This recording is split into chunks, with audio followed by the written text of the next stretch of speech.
Good morning, Jade. I have to put my laptop on the charger last night. Hopefully this thing ain't dead.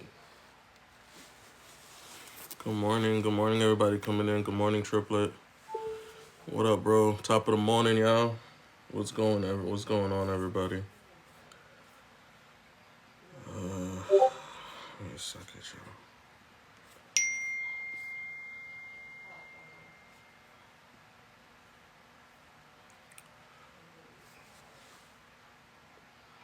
Good morning. We are ready. Listen, it's gonna be another one, y'all. Last week we started the conversation about anger management. We started the conversation about anger management, so we're diving into it again today. We're gonna go a little bit deeper though. We're gonna go definitely a little bit deeper into the conversation because we barely touched the surface. We had barely touched the surface of that conversation. Bring up my article. Mud, welcome in, y'all. Welcome in. So as we all do it every morning, y'all, every Saturday morning, y'all know how we do. From a rate of 1 to 10, 1 being the worst, 10 being the best. How's everybody's mental? May, welcome in.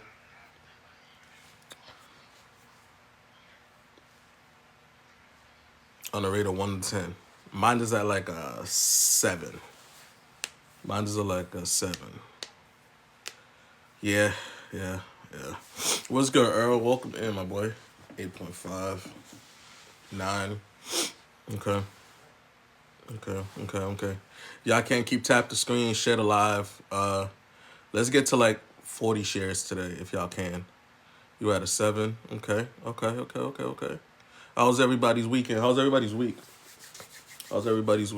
As far as okay, 5, 7.85, 7.85. Okay. Hey Sheila, welcome in. Good morning. Good morning, everybody pulling up.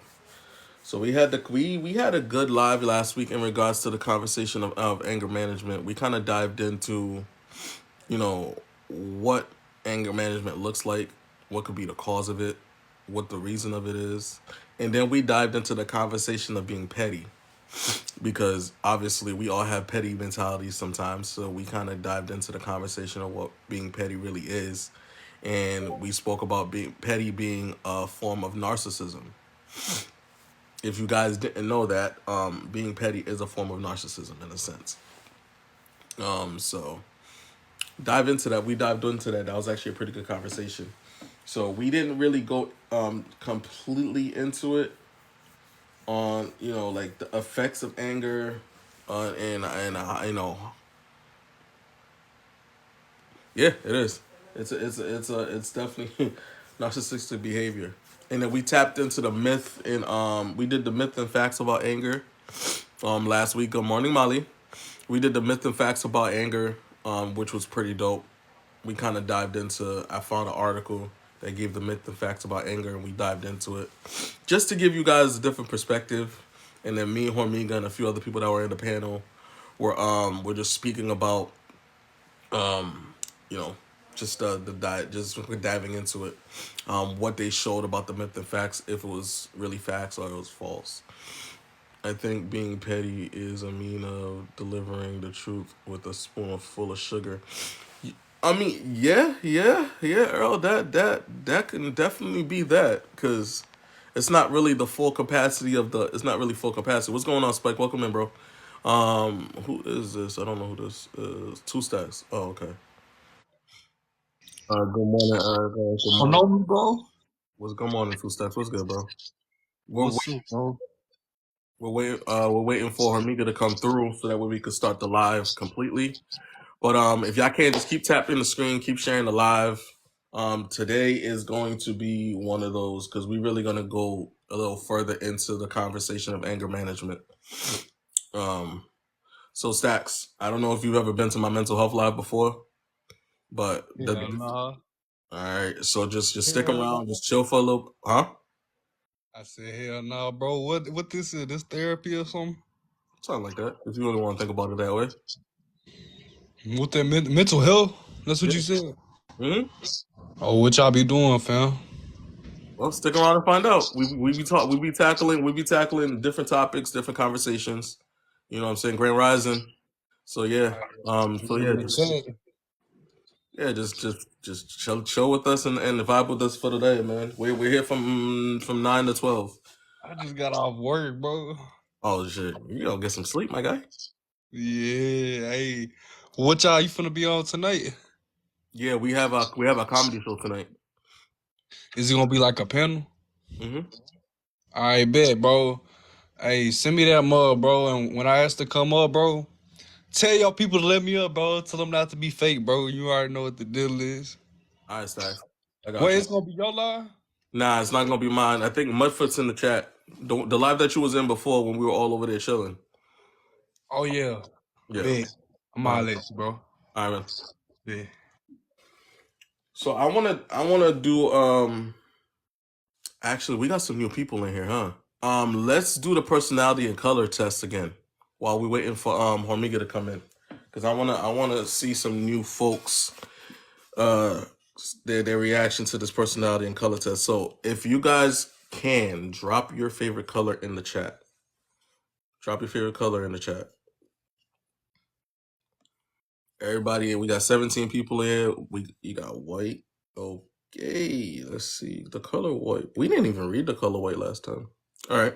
The color white is the color white is color at its most complete, pure, and the color of perfection. The psychological meaning of white is purity, innocence, wholeness, and completion.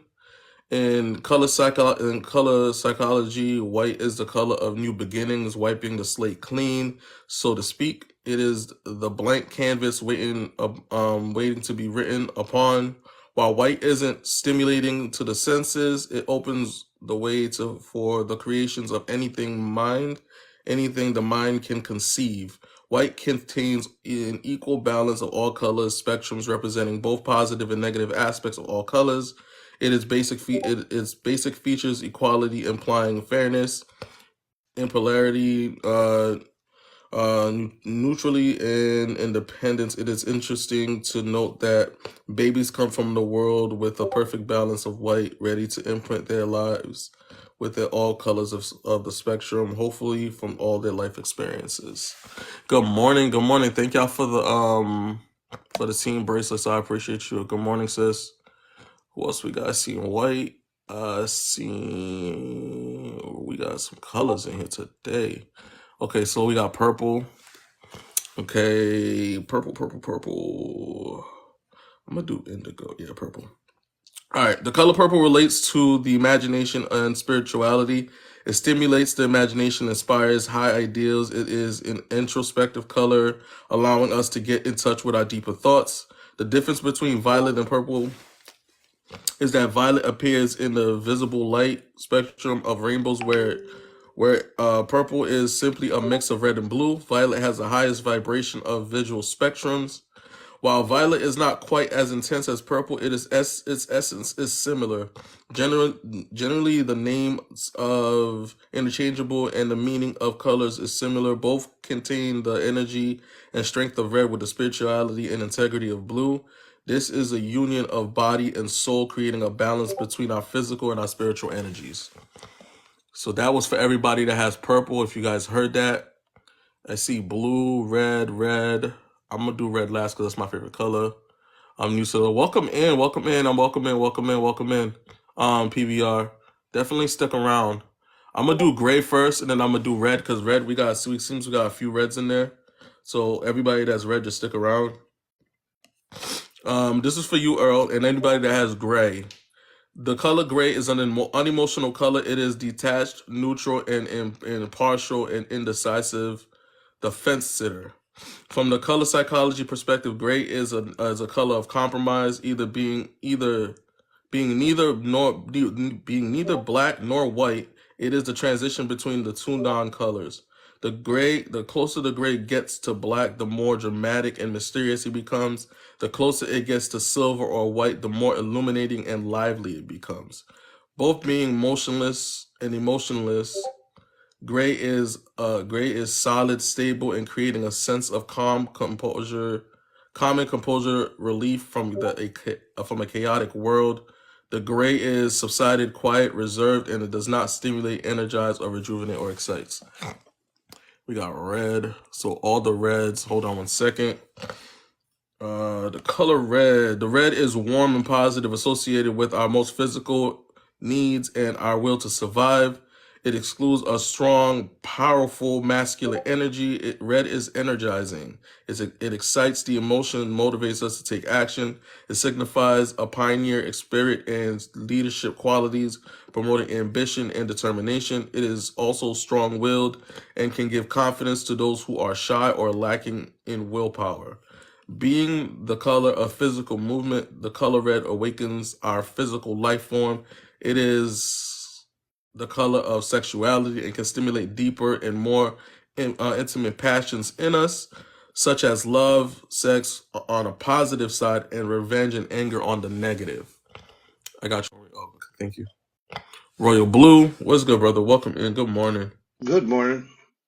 All right, and then the blue, Spike, and anybody that has blue. Um, the color of trust, responsibility, honesty, and loyalty. It is sincere and reserved and quiet and does not like to make a fuss or draw attention. It hates confrontation and likes to do things in its own way. From a color psychology perspective, blue is reliable and responsible. This color exhibits an inner security and confidence. You can rely on it to take control and do the right thing in difficult times. It has a need for the order and direction in its life, and it including its living and workspaces. This color, this is a color that seeks peace, tranquility above everything else, promoting both physical and mental relaxation. Good morning, sis. Welcome in. Good morning. Good So, morning. Good morning. Good morning. so that I for everybody that had red, that had purple. I don't know if I read green yet. So anybody that had blue, that was what blue was. I think I missed the color in here if I'm not mistaken. I just want to make sure I got everybody. Good morning, guys. Good morning, guys. I'm sorry if I didn't say good morning to you guys. How are you? Coming in. I'm just trying to make sure I didn't miss nobody. Green. I think I didn't do green. Let me do green real quick, and then we'll continue. And we'll do a commercial break. And if anybody else want to read their colors, I'll let you know how to read to get to this. Because I do have this link to my Discord. So if you guys ever want to go dive really deep into it, it's a pretty interesting read. I actually read all colors in full capacity, and it's pretty interesting. The color green relates to balance and harmony. From from a color psychology perspective, it is the balance, the great balance of a heart and the emotions, creating equilibrium between the head and the heart. From a meaning of color perspectives, green is also the color of growth, the color of spring, renewal, and birth. It renews and restores depleted energy. It is the sanctuary away from the stresses of modern living, restoring us back to a sense of well-being. This is why there's so much relaxation in the color on the color of the earth, and why we need to keep it that way. Green is an emotionally positive color, giving us the ability to love, nurture ourselves and others unconditionally. A natural peacemaker. It must avoid the tendency to become a martyr. My that's the only thing that I have a favorite in everything in my life is my color. My favorite color is green. Well, there you go. That was you. Well, I knew that a long time ago. You know what I'm saying? Somebody also mentioned in the comments the red nail theory. I'll touch on it real quick. It's just it's a TikTok theory. Now TikTok, believe it or not, has theories. TikTok has theories now. Oh, TikTok is so powerful and so popular and so everyday now that damn, they now Prince. have theories. And this theory says that men are more attracted to women with red nails. It's not something new. It's not I thought something that was, new, I thought but that's now it's become a tick. What TikTok is doing is taking credit for a lot of things that already existed just because they're one of the first people to bring it out there. That's why I keep trying to tell people it's very important what rooms you in, Because if you keep going in the same different rooms and the conversation sounds the same, it's very saturated. You're not learning nothing from it. It's repeated information. All you're doing is keeping yourself in the same place. You are not growing. Formiga, can I interject something real quick? Because you just said something. Are you asking me for permission, my love? Because you don't need Yes. permission in this place. Let's Yes. go. I am. I am. Do you know, and back in the 1900s, the only color I wore on my nails was red? Because back then, red was classy. If used correctly. Yes. If used correctly, there was a certain type of red, and it just meant something. Like Elizabeth Arden had the red door. Right. And that was a perfume, right? Yes, but Hmm. her actual spas and her buildings had a red door, and it was a color of distinction. It was power behind that. Red is Like power. it was power behind that. So when you said that they are picking up stuff and trying to redesign and take credit for it, that's exactly what they're trying to do. Because when I was in my teens, I knew about what the color red meant. It also meant being a whore.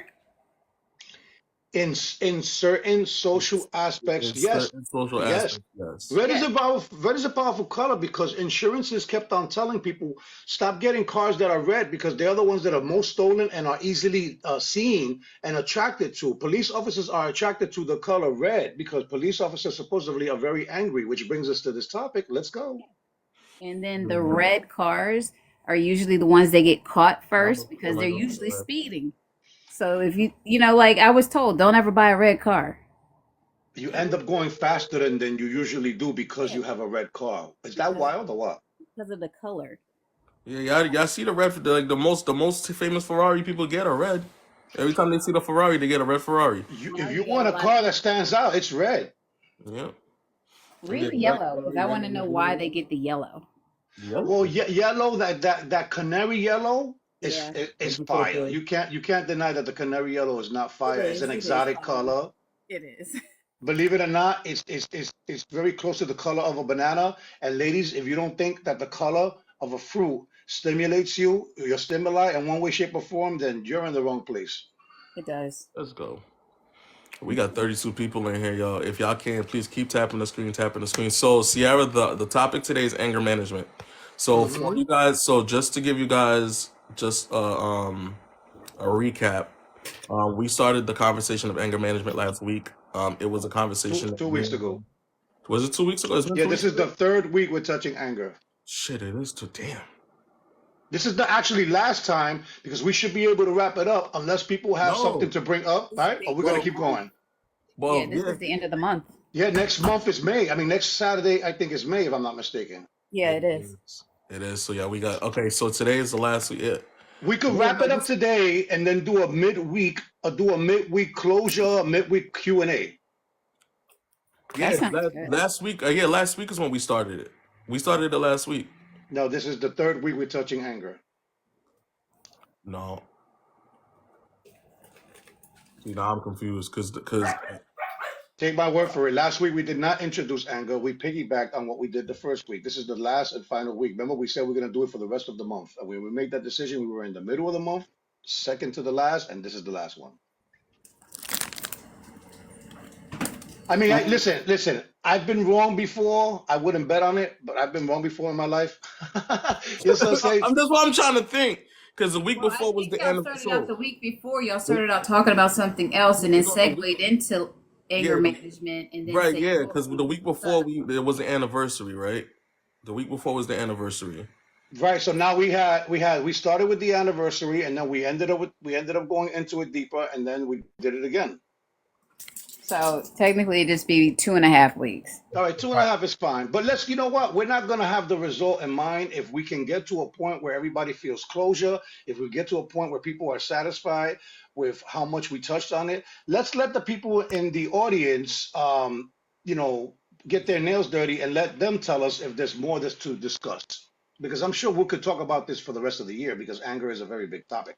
It is a huge topic, but so I just want to recap the last week's live because we brought in the conversation of myth versus facts, and we kind of dived into the facts in a deeper sense because obviously whatever's written on these articles you can't just take for face value. You got to put more context on it. Good Right. morning, It's a welcome. it's a foundational piece, and that's again that's a very important part, my brother. You got to let people know when you out there, when you out there and you read something or you talk to somebody, don't let that be the only thing that you include inside of your decision making and your brain, because some people settle if they hear something that resonates with them and it touched them in a way that they close it up and they run with it. They That's not run how it works. with You it got to and be forget open that. minded and very flexible. Very much so. And they also have to make sure you are checking your sources. Y'all know I am a stickler about credible sources. Mhm.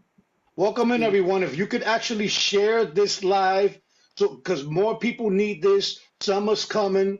People are going to be outside more, so they're going to be less on this app. Less prone to listening, more enjoying the sun for those that have seasons. It's gonna So get ready to get hot. Everybody's we're about to be gonna, angry because it's hot. I want to dive. I want to literally dive right into it. Right. Go into it. We're gonna go to into identifying your triggers. Hmm. We're gonna dive straight into it Oh, because let's get Laura in here because she does trigger training. yeah, go ahead, send her in here. Miss Vibes, welcome in. Candy Lane, what's going on? Welcome in.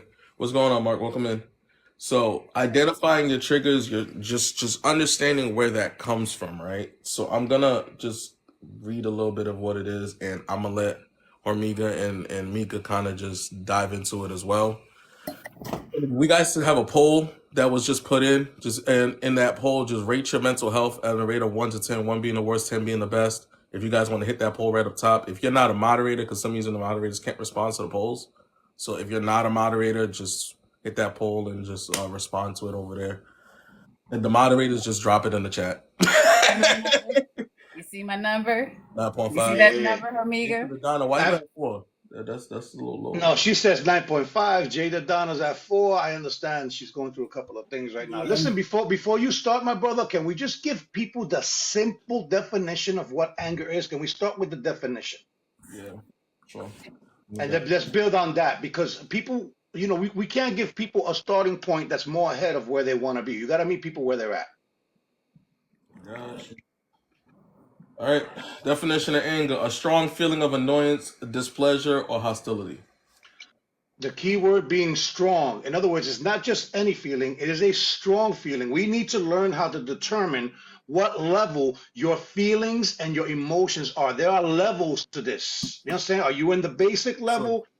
Or are you in a strong feeling of it, overbearing, too strong? It catches your attention? so let's ask. So when we ask everybody that question, right? Yes. Let's ever ask everybody that question in regards to your level of anger. Like, are you at a basic? Are you at a medium? Or you at a strong sense of anger? As far as your anger level when you get there, somebody's comment. Throw, welcome in. Mika said 0, so she's at a complete low. Castor, what's going on? Welcome in. So Mud said strong. I have been doing so much work on myself, and Good that's what now. I'm going to I'm not discuss with making you Laura. guys, the coping mechanisms All love to Nice. of getting through. Laura. Okay. I see a Um, lot of lows. I see a lot of twos. Good, good. Thank yeah, you I'd for like the to discuss. honesty, people. Thank you. Goldo, welcome in, brother.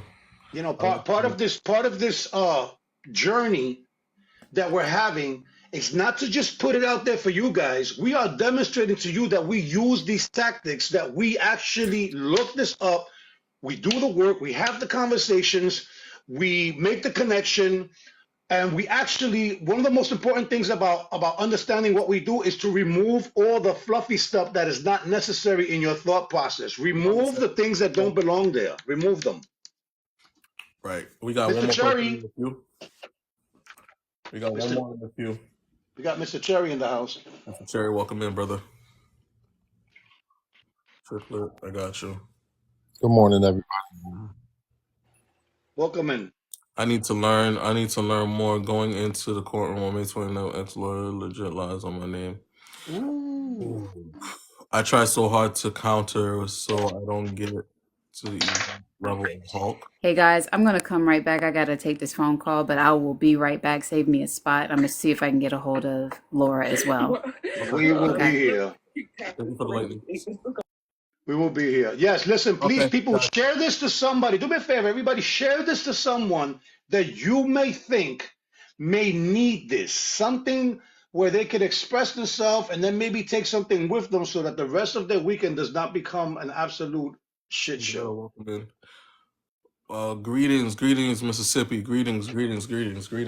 So I wanna, okay, because I don't want to take a step back because we did so much last week. So you think we Do a, should? do a, do a mini recap. What have we talked about thus far, right? Okay. So last week we dived into just understanding what anger is, and The just causes. and the causes and the reactions that you receive in regards to your anger and the damage that it can do. We kind of dived into that. And just to give you guys a quick recap, we also spoke about the levels of petty.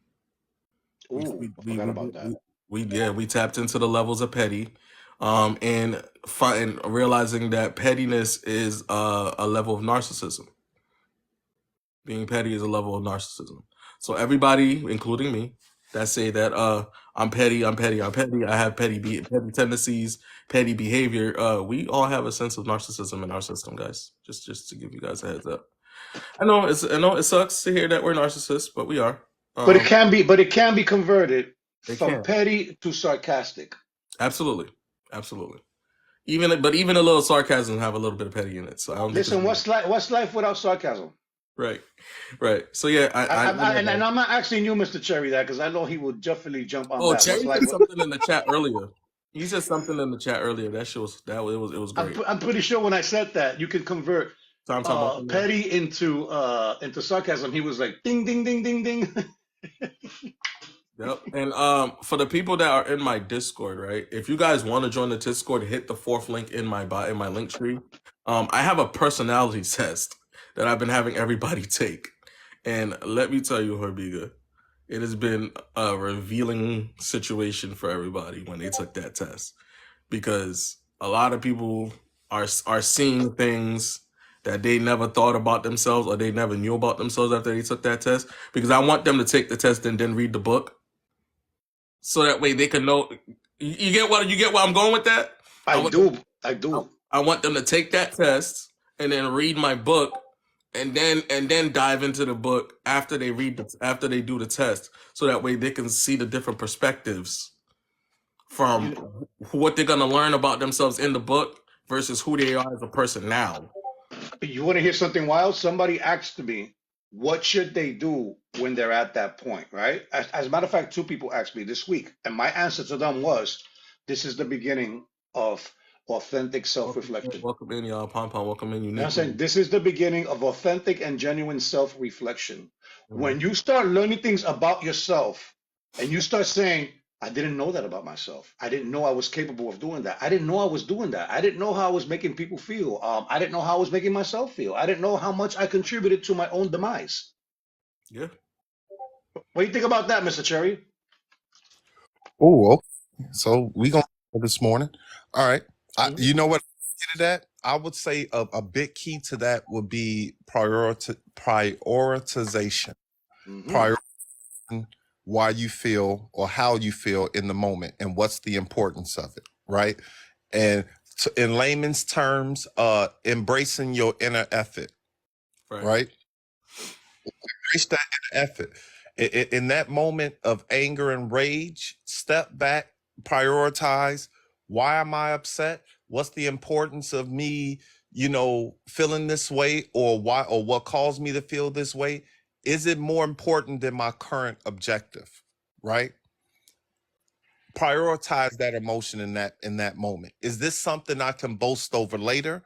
Is this something that I most definitely need to process right now, or is this something that can wait till later? And a lot of Embrace times, your inner effort.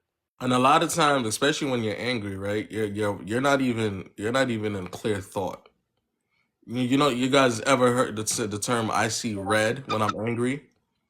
you're not even in a clear thought when you're angry. Like you're just really thinking real reckless. Like it's just a reckless mindset to have when you're angry. And then when you calm down and when you're finally in a calmer state, you realize, what the fuck did I do?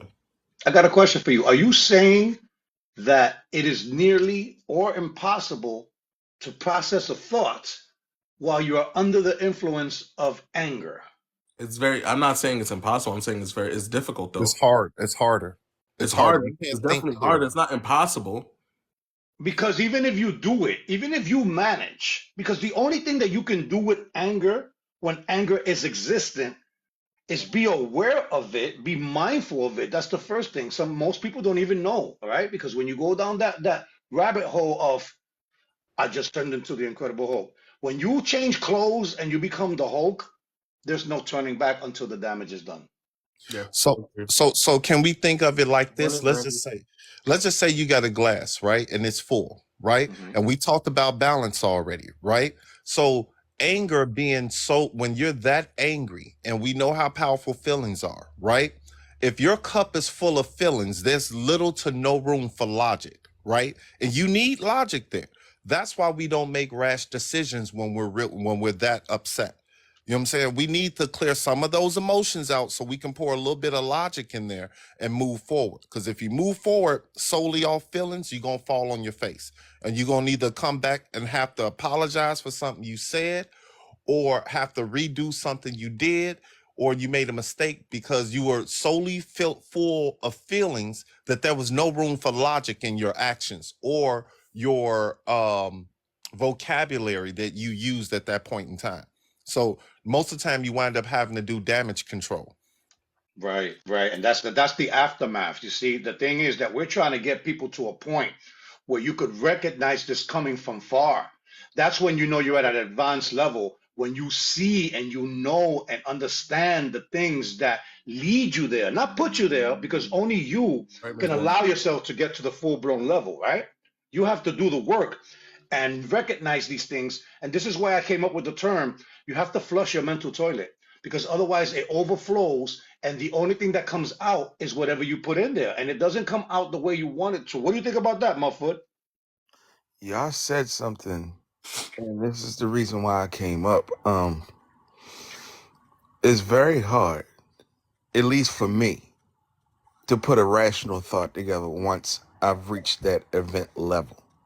And I cannot state this no clearer than it's no way possible, at least for me, to put anything together intelligent once I've reached that point. Once I get there, I'm sorry, anything rational, anything intelligent, anything that symbolizes a coherent thought is coming out of my mouth. Anything I have to put down on paper is coming out that's going to make sense. At that point, I'm I'm beyond anything that you can talk to or anything that you can try to put a thought together. It's at that point I can't even say I want to fight you. At I'm, that I'm, point, I'm so happy. I'm happy you said that, because I'm gonna be honest with you. You're hearing it from you, being aware of that you don't want to be there and trying to understand the things that get you there, my brother. You are on the right path, man. I'm telling you. and I equate it to this. I don't even want to be talked off the ledge at that point. I'm ready to jump. Mm, I want to jump. wow. And I'm at this point where as though I want to fix it before I get to that point again. Recognition is very important. And I keep trying to tell everybody, hey, if we all are agreeing that it's so difficult to do something when you're at a certain state of mind, then why are we not Oh, okay. avoiding getting to that state of You mind? And take the here's look. another thing, Teddy, I want you to touch on. Go ahead. I heard that when people are angry, they actually say the truth. It just comes out the wrong way. Oh yeah, yeah, absolutely. When people are angry, the truth comes out when people are angry because that's something that's been boiling inside them. on a molecular level. Like it was on something that was really deep inside that they really wanted to say, but for some reason they just chose not to say it when they were calm and collected. But they waited till their rage came out so that way it could sound good. And then that turns into the Earl Cherry theory, right? Which is the overspill, correct? Right. Okay, not me having my camera off and waving my hand because I wanted to speak. No, Get it no, together, brother. Get it but, together. no, but bro, Game bro, team. you are 100% correct, right? Because even in that moment, right, when you're so full of emotion and there's no logic there, logically, the person, let's just say hypothetically, this is a relationship Hey, yo, situation. welcome in. Welcome in. Logically, you're talking to somebody you love and care for, right? So logically, you don't want to burn the house down. We touched on that already, right? You did. But if you're so full of emotion and there's no room for logic, and like Brother King says, the truth comes out in that moment of rage and anger, you have no room for empathy. You have no room for the sympathy, not even in your words. And then sometimes, and I know this is where I fall short, is the truth comes out, and but it's not coming out because you want them to like really understand your point. You want them to yield at that point, so you would take the truth and you would give it to them in the rawest form, right? And we like to say, we like to tell people, yeah, the truth hurts and this, that, and whatever. So what? We don't care F your feelings. But if you're talking to somebody you love and care for, you still have to have that empathy that's there, right? So when you deliver that truth, right? Like I said earlier, I'm like, you know what? Even being petty sometimes it's like the truth with a spoonful of sugar, or then that moves into sarcasm. That's us putting a little bit of empathy in there, right? A little bit of something soft to swallow this with, but this on your plate right here. You feel me? But when we're angry, we lose the ability to do that. Yeah, but like Jay just said in the chat, the truth is the truth. No need to add seasoning. So to add that little sprinkle to it when you're angry, that's a choice. You talking about the extra that extra fluffy stuff that I keep telling you people to remove the fucking fluffy stuff, and excuse the French, but I get upset with this because half of the things that we do and half of the things that we get into deeper than we should is because of the extra unnecessary stuff that's either said, thought, or displayed. That part. Okay, but see, here's a part that I struggle with, brother, is even when I'm delivering the truth, sometimes one of the things I've seen in myself after a situation blows up and I have to decompress and think about how I could have went in differently into that situation, is that I find that some people are not ready for the whole truth the way you give it to them, or they're not ready to budge at that point, right? And you can do damage pushing someone before they're ready to move. You, you, if that makes any sense, True, but forcing the we're truth working with down their thoughts throat. though. We're working with Pardon me. thoughts though. We're working with thoughts. Like for instance, we want best for the people that are around us, right? The Hmm. people that are in our circle, we want best for them. And sometimes we play this helicopter game where we think we know what's better for them because they're not at where they're supposed to be, and we still don't get it right. You see, at the end of the day, you cannot help someone unless they are ready to participate in their own growth, right? Hmm. But the thing is, are we saying that being angry is unproductive across the board? Well, no, no. Okay. Well, in my premise, I'm just saying that What's up, the Sid? fluffy stuff that you're talking about, we Hmm. usually put the fluffy stuff in the beginning, but then when we lose patience or our anger grows, we remove the fluffy stuff, and now it's F your feelings. Now, look, this is what you're doing wrong. This is going to be the end result of it. Deal with it. Right, right. So Interesting. I want to do something real quick, right? Before we continue this conversation, I want to play a little quick game called reality check, right? And this is for everybody in the chat, in the panel, right? When it comes to a certain, it's just think about it. Think about the situation that you've been in, right? Think about the situation that you've been in that made you really angry. How important was it in the grand scheme of things for you to be angry? Hmm. Uh, That You know, that's Unfortunately, I'm sorry. I gotta take the helm on this because I'm an anger expert because I was the most angriest man on earth. Okay. And I used anger to channel certain things like the physicality. I used that anger and I went to the gym, Mm-hmm. right? And then I used to listen to music that will pump me up. I wasn't really listening to the words and the damage that it was doing to me while I was using that strength and that anger towards something positive. And when I started changing and calming down, I could no longer listen to that music. I was no longer motivated by anything else except anger. Mm. So Mm. be careful. You can here's the thing that whenever you're doing something in life, and if you're going towards a goal, every step of the way is just a temporary process till you graduate from that process and move on to the next step. So you cannot continue to be in training mode. You have to come to a point where you take off the training wheels and start facilitating and executing the things that you are practicing in your learning. So Mia Moore said for me because I had to protect me and protect my name in the courtroom.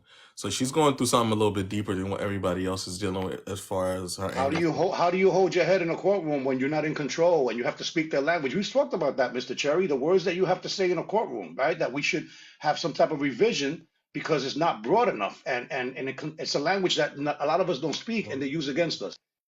Mm-hmm. So so Carly said that if I get to that point, I just walk away because it's not important. And then somebody else said, "Good morning, Aunt Chrissy. Emotions are just information." Interesting.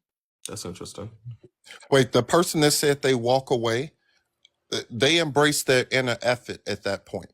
It wasn't that important for them to embrace the results of their anger. So that right then and there, they took back control. They disengaged. You Right. feel me? That's like putting the safety back on the gun. Yeah. Yep. Mm-hmm. It's very, that's very. Someone also said that they walked away if they're getting angry. I'm working on my reaction. What she said? I'm working That, on my reaction to things that make me angry. And you're doing a great job, Triplet. Keep trying. Keep going. I gotta be honest with them because that's very strong, man. For me, I've tried that walking away stuff, but when I feel very strong, like I almost like I've been disrespected in that sense. It's hard for me just to walk away when I have a thought or I feel like somebody done stepped on my feet, so to speak, because I feel like I got to get it off my chest. And That maybe part. I'm wrong for that. Okay, May- hold on. So this is y'all not reading it. Yeah, I gotta read this chat 'cause this chat's going crazy right now. We'll take turns doing that. Mudfoot, look, listen, something about this. I want everybody to think about this. And on top of what Teddy asked everybody to think about how many times you tried to walk away, but they said something to re-engage you, Mm, right? And Mm, think about how many mm. times you were the one, you were the culprit that kept it alive. Where if you would have stood shut, it would have been done with. I did Mm. that yesterday, guys. Hi. Yeah, yeah. No, Hi. mm, Culprit. Hi. I I did it. do that. I do that. I practice that personally. I would not adhere to any communication. If I shut down and I'm to that point, I'm there done. is no, I don't give them the opportunity to reopen that wound because I shut down. And brother Mud, more to what you were saying, brother, that feeling right there that you need to get it off your chest, etc. You're not just shutting down for yourself, you're shutting down for them too.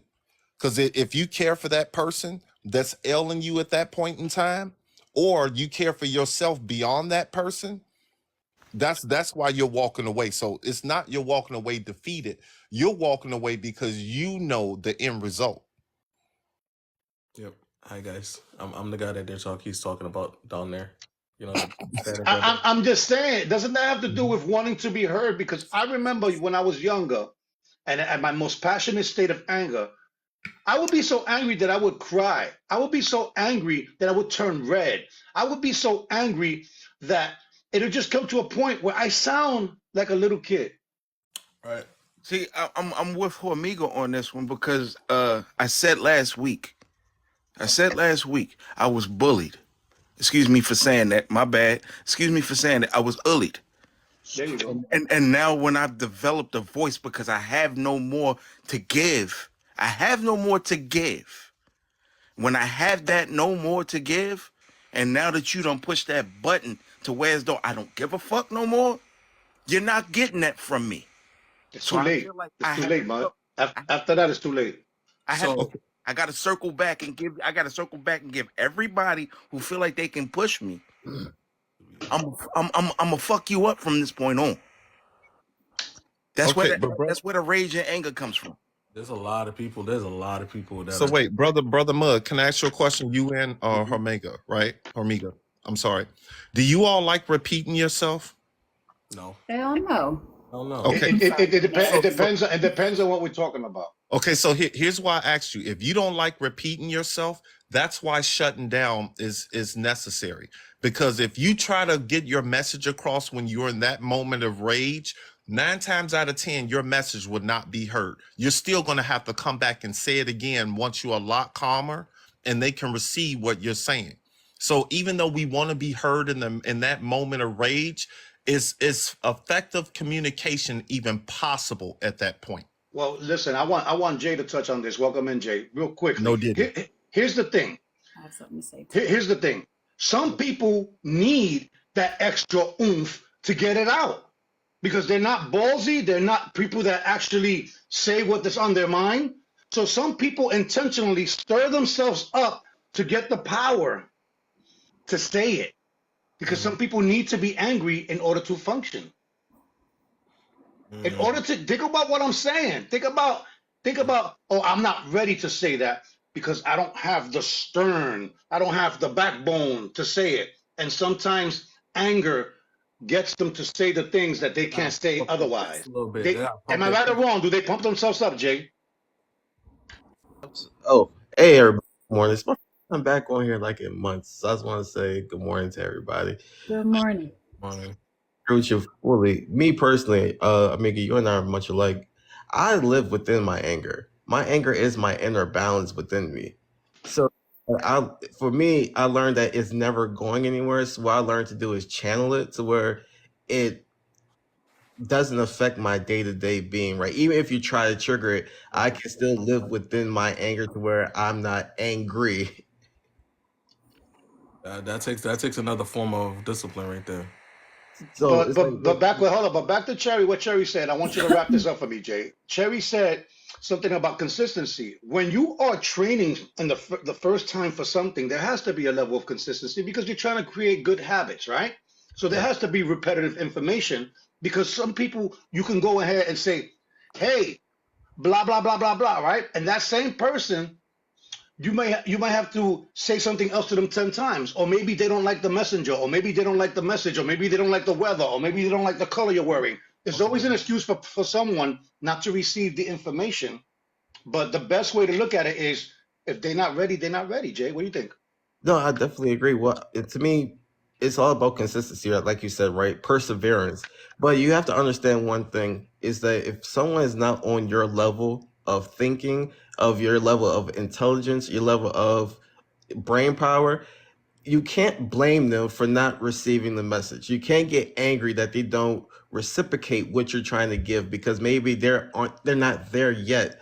And I think that's the frustrating part because we want people to be like us. I think as humans, we have this thing to where we expect people to be meet us on our level. But the thing we don't do is meet people on their level. It's always meet me on my level, match my energy, match this. We're always self, but sometimes we gotta realize when you're only thinking about self that others aren't like us. So we have to meet them where they're at and lower our vibrations sometimes so they can understand and pull them up. So when you pull them up, now they can be on the same frequency to talk to them on the intellectual level. So that's just my way of thinking. So hold on, I got you, Tamika. I'm gonna bring you in on a segue. So when we're talking about the professionals, the therapy, right? So is it important for a therapist or someone who is going to be offering these type of services to understand that they might be revisiting certain things that they conquered or certain things that they may not have conquered, that they have to go back in time to resonate? Because if you're saying you have to meet people where they're at, then you have to lower down the hatchets and remove some of these walls and some of these protective things that we accomplished throughout the years. What do you think about that, Tamika? Well, let me first begin. Let me preface this with my experience. Okay. And I also have to throw this out here for people that are coming in. Most of our comments are based off of our experiences. Some of us are professionals at what we do with mental health. Some of us are coming from a level of this is my experience. So please make sure that even though you're listening to us, continue on with your own mental health professionals outside of this. Don't, you know what I mean? Don't, whatever. But most of this is all of us. These are all theories. These are all our experiences. All right. So that covers us with that legally. All right. You all know me for what I do. And that is what? What do I do? Everything. Okay. Exactly. But what am I? What are my core principles? Are we doing? Are you talking in therapy? Are you talking about mental health? Talking about completely because I'm a complete individual. Everything is all together. Oh, you So talk about what balance and grounding, huh? balance and grounding, but what do I stand for? Love, Peace, love. peace, Peace love, and and love, tranquility. right? Hmm. So I'm all about helping you all, helping others achieve this level of tranquility that I've gotten to. But let me tell you, where I came from was pure rage. If you look at me, you will not believe that I almost took someone's life with my hands based off of rage. Okay? And I'm being completely transparent with you all. Complete transparency. What's going on, Gorilla King? Okay? With my bare hands, nothing else from rage. So when I tell you that I've met myself in that moment, I've seen myself in the ugliness that can come out based off of the rage that I held in from past trauma that I wasn't dealing with. Now I'm going to be 50 this year, right? I started my journey with mental health 30 years ago because that incident happened when I was in my early 20s. I appreciate you coming through, Brody. Okay. Um, Hey, Miss Silver. and it has been a lifetime of dealing with holding in stuff, being BU, whatever you want to call it, being B'd by people, being C-aid, S-aid. I mean, just a lot of stuff that came into abandonment issues, mommy, daddy issues, all that type of stuff to create this rage monster that is still inside of me. It's not gone, but I've learned how to, and I'm learning how to control it. I do trigger therapy with Laura Herrera, right? The best thing that I could have ever done was starting that because I am helping people deal with their issues. Something you say can trigger me. I have to be able to know what my triggers are so that I know how to handle it if I am triggered so that I can continue to help you heal. As a healer, we have to be able to say, okay, look, I got to face this and know what this is. This is part of evolving to another level. Jay touched it very heavily when he said, sometimes some people live in this low vibrational space. And sometimes we have to dive down there and say, hey, look, this is not where you need to stay, babe. Like there's a better way. There's a different way of living. You don't have to be so angry. Look at your body. Look how your health is failing. Look how you're always hurting. Look how all of this stuff is happening because you're holding all this in and physically it's affecting you. Not just mentally and emotionally, but physically it starts to present itself with illnesses, cancer. I mean, all types of things come from held in traumas, right? If I'm wrong, correct me. I'm just telling you what You're I've hitting been it on the taught, what nail. I'm learning, and what I am evolving through, and what I'm working with. Right? You're hitting it on the nail, but it's such a deeper dynamic. It You know, a is. lot of It's people are not going to so understand deep. it. You don't have.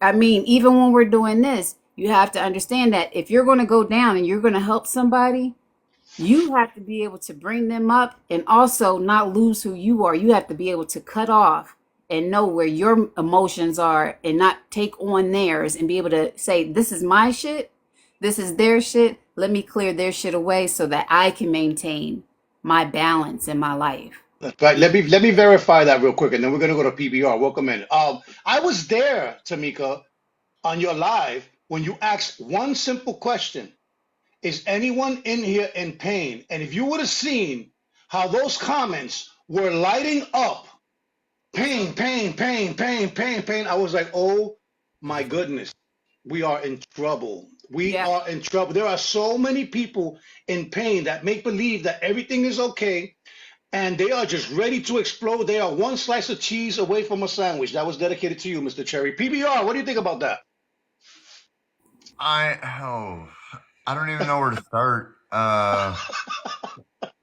No, I'm overwhelmed in the best way possible because today is day 3 of trying to take control back. And 3 days ago, I reached out on TikTok and I got overwhelming support of I trying to track down some men's mental health. So 3 days ago, I had the most relevating day of my entire life, which led to yesterday, which I was getting closer to what I was looking for. And today, this is a grand slam. I need to follow every person in here and listen to Elysium, if I pronounce that right. Yes, it's Mika though. Everything you just said, like, I want to cry because everything you just said, like, I need to find out everything about that so I can have that because, whoo, that one hit it. That one. My partner and I, that's what I we do. have such issues and it's affecting my life so bad. And everything you said was, oh shit, what? Oh, what? Like I'm just learning that all of this help exists. I didn't know this was here. And I appreciate everything. This whole thing, this is such a help. Like the word of this needs to be spread much bigger than what it is because this is great. So thank you for having me. I want to listen. I don't let me talk. ADHD, I'm just blah, blah, blah, blah, blah. I want to listen. No, you're good, man. You're in the It's right that place. neurodivergence that we have going on. A lot of us are neurally divergent. Thank you. Again, you Well, guys, Mika, you muted, boo. All I was saying was let that be another testimony Yeah. that nobody is immune to anger. No matter how tall you are, what color you are, where you're from, where you at, it doesn't matter. Anger is a universal human thing, and some people keep trying to label it as such, and it's not. Nobody's immune to anger. We have all and will continue to feel some type of anger in our life. For Mika, let me tell you, I got triggered by two words by somebody I love dearly, That's all right? it took. That's all it took. 2 words. And when I tell you I went from this to pure rage, and this knucklehead right here called me and made me, he kept calling me. He's answered the phone. And I'm like, no. He's answer the phone. And finally I'm like, what? Right? So for me to even open, what? Right? And he's like, let's discuss this. Then he's talking and I'm like, yeah, you're right. You get on my nerves. Right? And like literally, I de-escalated.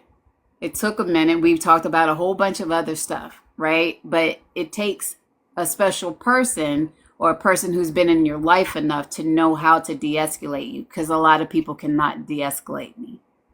Like that really is, especially when I'm on that level, right? A lot of people cannot de-escalate me when I get to that point, but it takes a lot.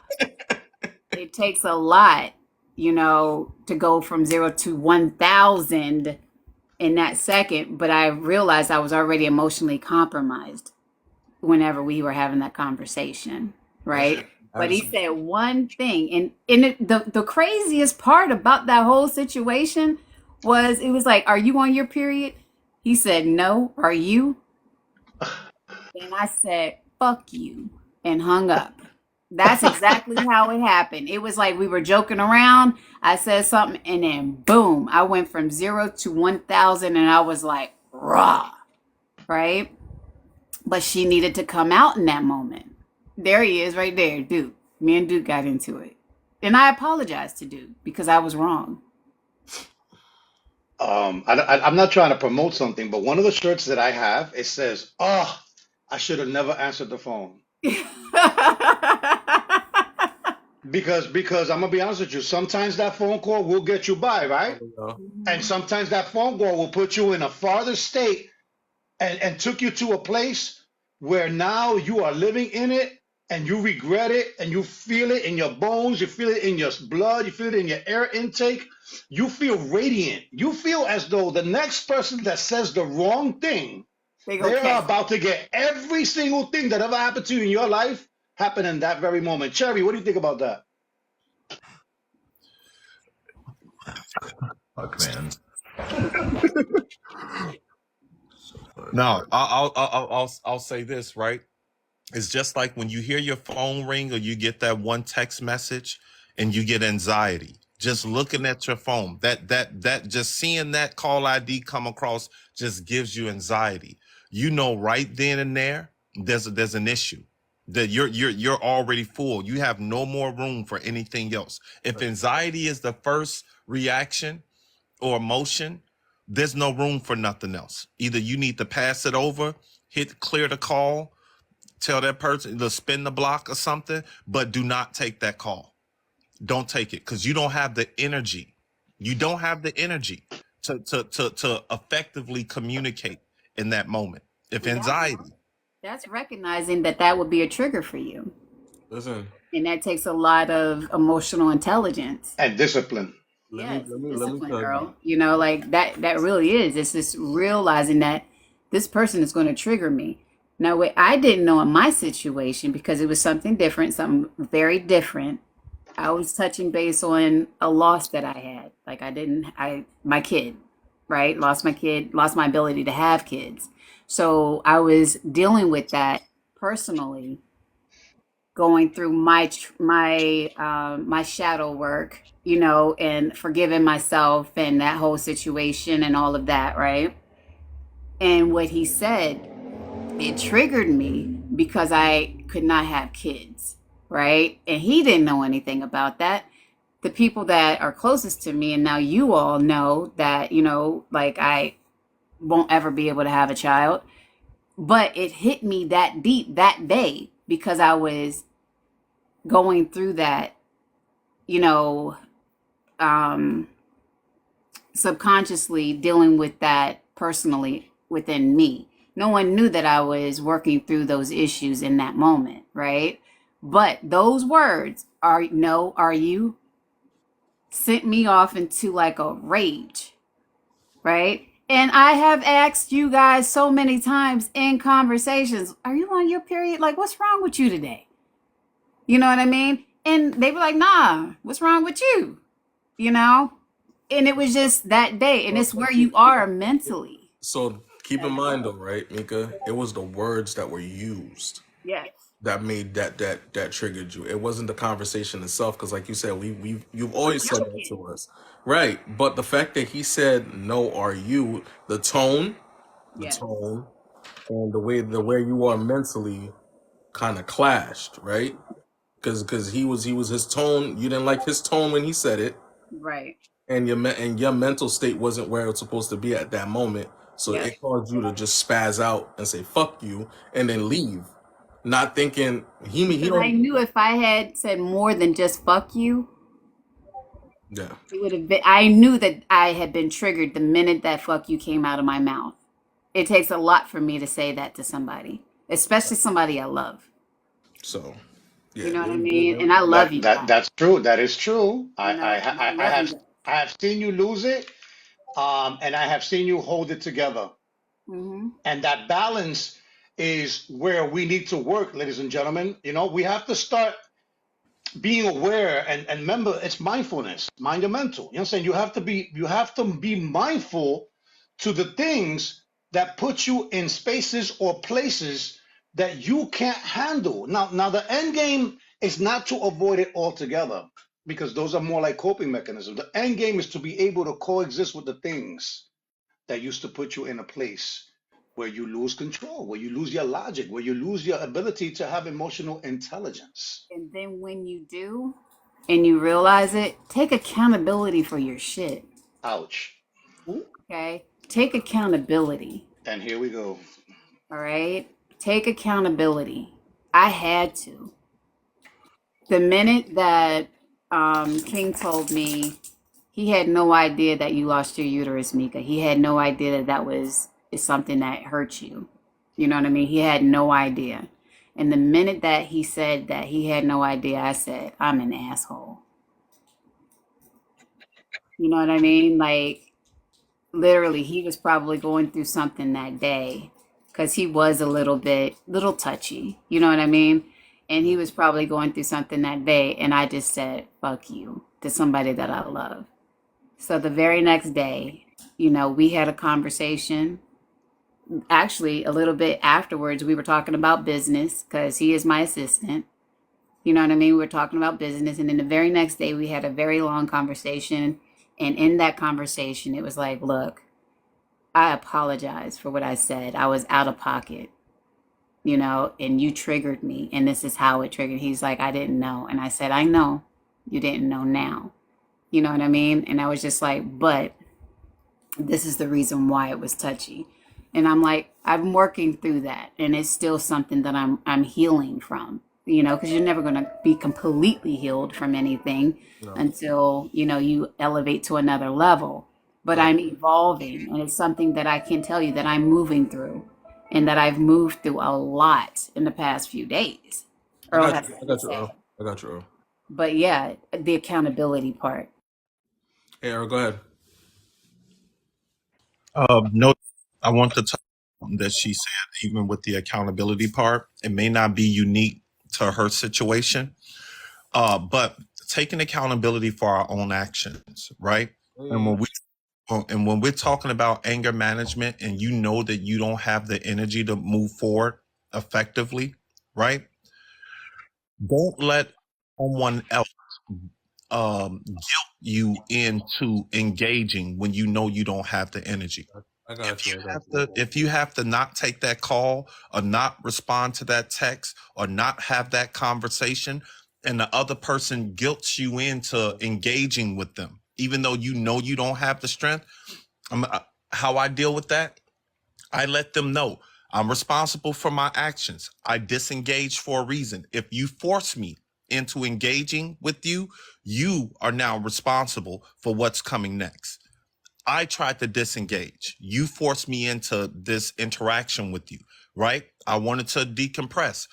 You guilted me. You said that it was abandonment, it was this, that, and the other. And I'm telling you that I know that I don't have the capacity to move forward, but you guilt me into engaging with you at this point in time. My accountability is communicating to that person, this is why I disengaged. Remember that part of the movie Creed Okay. where he was sitting in the living room and we're sitting in the kitchen and he said, I just want to forget it. And she was like, I just want to know what's going on inside with you inside of my house. She's trying to force him to talk about it and he didn't want Mhm. to talk about it. That's what he's talking about. Yeah. That's And exactly what he's talking about. that's a Just to give you healthy guys a way. visual. Just to That give is you guys a healthy. visual. Yeah, Because that is healthy. Like literally, that's healthy to know. And if that person can't respect you, Earl, I completely agree with you. The gloves come off. I'm sorry. I gave you a boundary. And if you keep pushing it, I can't, you know what I mean? I can't be held responsible for what comes on next. right. you know and I know some people will be like, no, blah blah blah blah blah blah blah, but I completely agree with you, Earl. If you put your boundary out and somebody pushes you over your boundary, You're responsible for what happens next. But how do you deal with that when the person that knows themselves actually wants to be heard? The same thing that you're avoiding is the one thing that you actually want, because you want to be heard. You want two things. You either want to be heard and you want to let it out, or you want clarity, right? You're not going to find any of those things by walking away. But for the sake of continuing this relationship and for the sake of not letting it go somewhere where it doesn't need to be, sometimes you need to take a step back. Sometimes you need to take prudence, which is the 2 or 3 seconds that it takes before you open your mouth. Most problems in life, 90% of the people that are incarcerated are because of an emotional backlash or because they weren't in control. They said something or did something that they weren't supposed to do because their emotions were involved. People, pay attention. This is serious. Yeah, very, very much so. For situations Got like got that, I you. think taking a step back or taking a beat is the most responsible and mature thing that you can do. And then say, okay, look, I have a comment for this, but let me formulate my words. You've seen me say, hold on, give me a minute. Give me a It's about minute.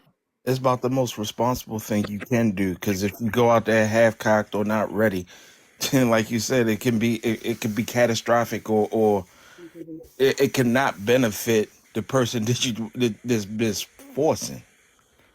It can be very ugly. You know, can I add one more part to that, Brother Mud, if you were done, respectfully? And then I'm gonna let Jay go after you, Earl, because Jay's been waiting. Okay. What in my opinion, and I'm no specialist, I have no certifications or anything like that. What's more important is communicating effectively. We know we want to be heard, right? But we want to be heard in a manner in which it's effective, right? If you have to force your point of view, are you really giving that other person the space for it to be receptive? If you know that you're angry and you want to be heard, but it's just going to lead to more arguing or more combativeness, is it effective for you to try to communicate in that moment? It won't be effective. We want to be heard, but we need to be heard where we don't have to either repeat ourselves or either apologize for something later, right? I think that needs to take precedence over us just wanting to be heard. We need to be able to communicate effectively. Communicating Real, effectively. real, real, real quick. That's easy to say. I'm with you, Earl, and I know you're gonna agree with what I'm gonna say. That's easy to say, and it's easy to point out. But when you are in your emotions, those rules do not apply. Things go left very quickly, and we want to be able to be aware. Imagine if everybody could say, "Hold up a second, I need a moment," and take a step back Welcome gracefully. in. Imagine if everybody can do that. Not Morning. everybody can do that because it wouldn't be a thing. Again, you cannot critically think if you have lack of emotional intelligence. If you do not understand how feelings works, it starts with an idea, it turns into a feeling, then it turns into an emotion. Once it reaches an emotion, it's almost guaranteed that you have to react to that. Yeah. Yeah, unless you have the ability to try to take a step back, or have the knowledge and the discernment to try to take a step back before it gets to that part, or even in that part, you got to have the discernment to be able to just stop yourself in mid stride. But I want to talk about something. I want to talk about the healthy ways to express your anger, because I know Hormiga used. He said that, you know, working out is one of the things that he does. Meditating for Elysium is one of the is another thing for her. What's going on, Auntie Mo? Welcome in, welcome in, welcome in. Welcome in, Deb. So for everybody that's here, right? What is a healthy way that you use to express your anger? For me, music and video games. Don't judge me. Um, but music and video games are my two most important things that I have that will help me express my anger, is music and video games. And if it's not that, is drawing. Anybody else want to take the floor? Hormiga? Yeah. Well, No, real oh, quick, yeah. Jim, I believe that the Auntie Mo way said, to awareness and mindfulness is physical. I believe that you have to create some type of locomotion or some type of metabolism within your body in order to feel the complete results and the fruits of your labor. You have to involve the spiritualism, you have to involve physical, reading, learning, but at the end of the day, the one thing that's going to do it for everybody is when you get your answers, I mean your questions answered, the clarity's there. For me, it's been music. The show that we do on Saturdays. I've been writing. I'm in the middle of writing a book right now, and my wrestling. I watch wrestling on Mondays, Tuesdays, and Friday. Been my way to unplug and keep my anger intact.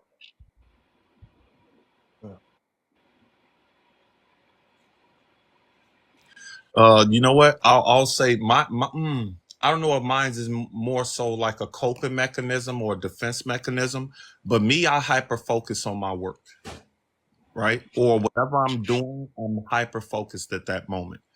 You know, it becomes perfection in that moment. I would overdo something. You know, if I'm cooking, it's got to be just right. If I'm writing a software, I want to go without, making too much this, that, or the other. Amir, welcome in. I just listen, and literally I'll just sit and listen to other people. I'll disengage and I'll just listen. So I will, first and foremost, I'm a shaman. So the first thing I do is ground myself and I go within and I meditate and I gravitate to my music. I gravitate towards healthy conversations. I draw, I paint, I write music, I write stories, I write songs, I write poetry. Um, I hyper focus on my businesses. I hyper focus on school and education. I start learning on things whenever I'm going through. My coping mechanism is just um, in the end game. It's healing others that really um, helps me get through certain things, and it's not deflecting what I'm going through. It's just that's my way of channeling, turning it into a positive thing. So I take what I'm feeling, transmute it into love, and help others heal. So that's what I do. But that's just me as a complete person. We're going to be such good friends. I feel it. I'm loving the energy in this room right now because it's just the transparency, and I asked that question just to kind of take that to edge off a little bit. You know what I'm saying? Because I know the conversation was getting real crazy and real deep, so I just wanted to ask that question because I wanted to see where everybody's head was at, to see how quickly everybody could shift. You know what I'm Well, saying? I'm waiting for someone to say laughter. I'm waiting for someone to talk I was about getting the laughter I was part. We all, getting you there. know, we laugh when we all together. Come on now. Well, that was my reason for saying the show because my show is nothing but laughter on Saturdays. Me, Omega. So Jane said, I don't, it's crazy because I don't know how to do these things anymore. It's like a flame that's dimmer. There she is. Listen, Wow. that's deep. What do you guys say to that? Oh, Jane is what creative too. So it's she Lois Lane, you need to come on back, Jane. Come on back to the fold and let's start working on what you're going through. Hey, what's going Laura. on, Laura? Definitely come through. Definitely come through. Laura, come on up if you're not All busy. right, make sure you follow Laura Herrera. She's my partner that I was talking to you about that can help as well. Formiga would definitely help too. All right. So a lot what's okay, so we in regards to the healthy way, right?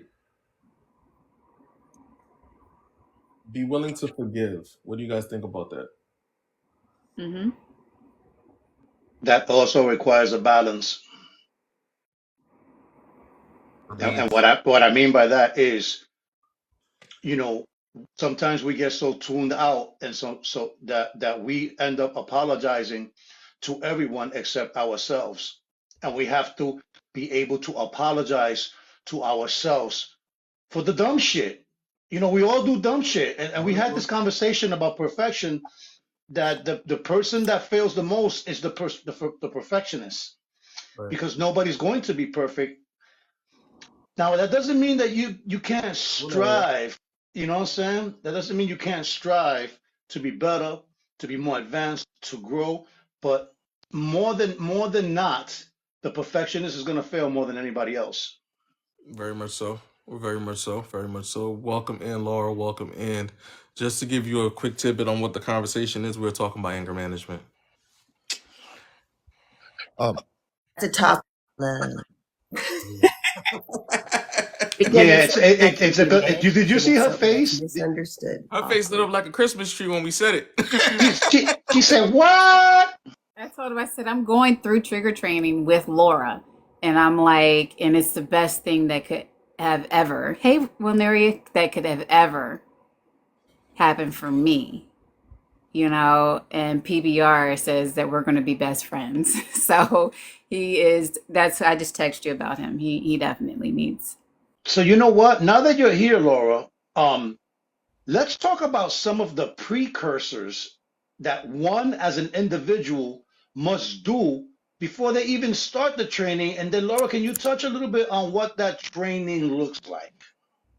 Sure. I mean, I don't think as a precursor, you just need to live because you're going to get triggered.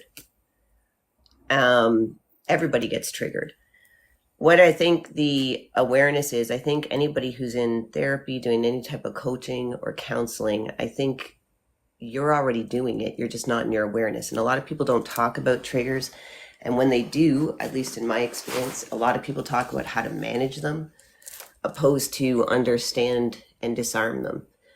And for me, as a coach, as an energy healer, I really wanted to be able to be there for my clients.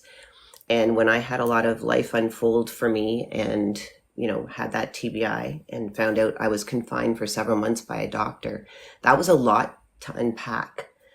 And when I went into that courtroom, I did not want to be angry. I really didn't want to look at that doctor angry. And I mean that. So I created my own trigger training program because there was nothing out there. And when I was going to see some therapists, even when I had done couples counseling in the past, we had triggered a lot of counselors. And I'm sitting there watching people getting pissed off while they're trying to help. And so I saw a need for people to understand their triggers and to embrace them a little bit more.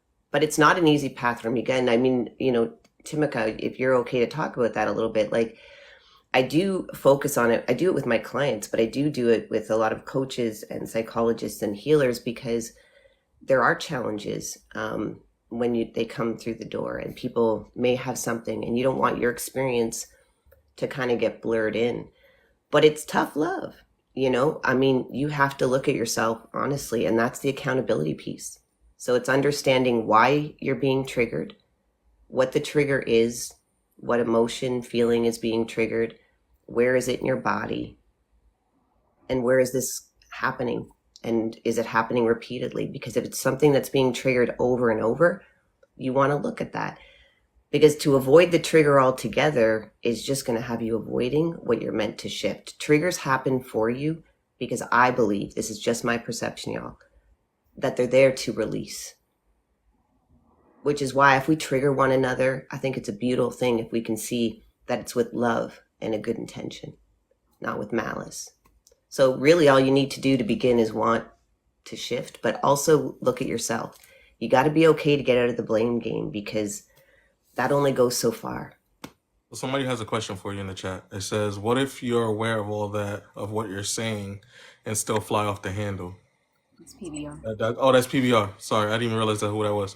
No problem. So what that would mean is you're not having some emotional regulation. So you would need some regulating tools, PBR. And that means that you're starting to step into awareness. Okay, this shit pisses me off. This is upsetting. Or I get anxious when this happens. So you understand it's happening. What we need to do is start going in and reprogramming and reminding yourself where you are in this situation, bringing yourself to the present. And if it's something that you really don't like, if it's a behavior or a person that's triggering you, you got to look at that too, because everything has context, right?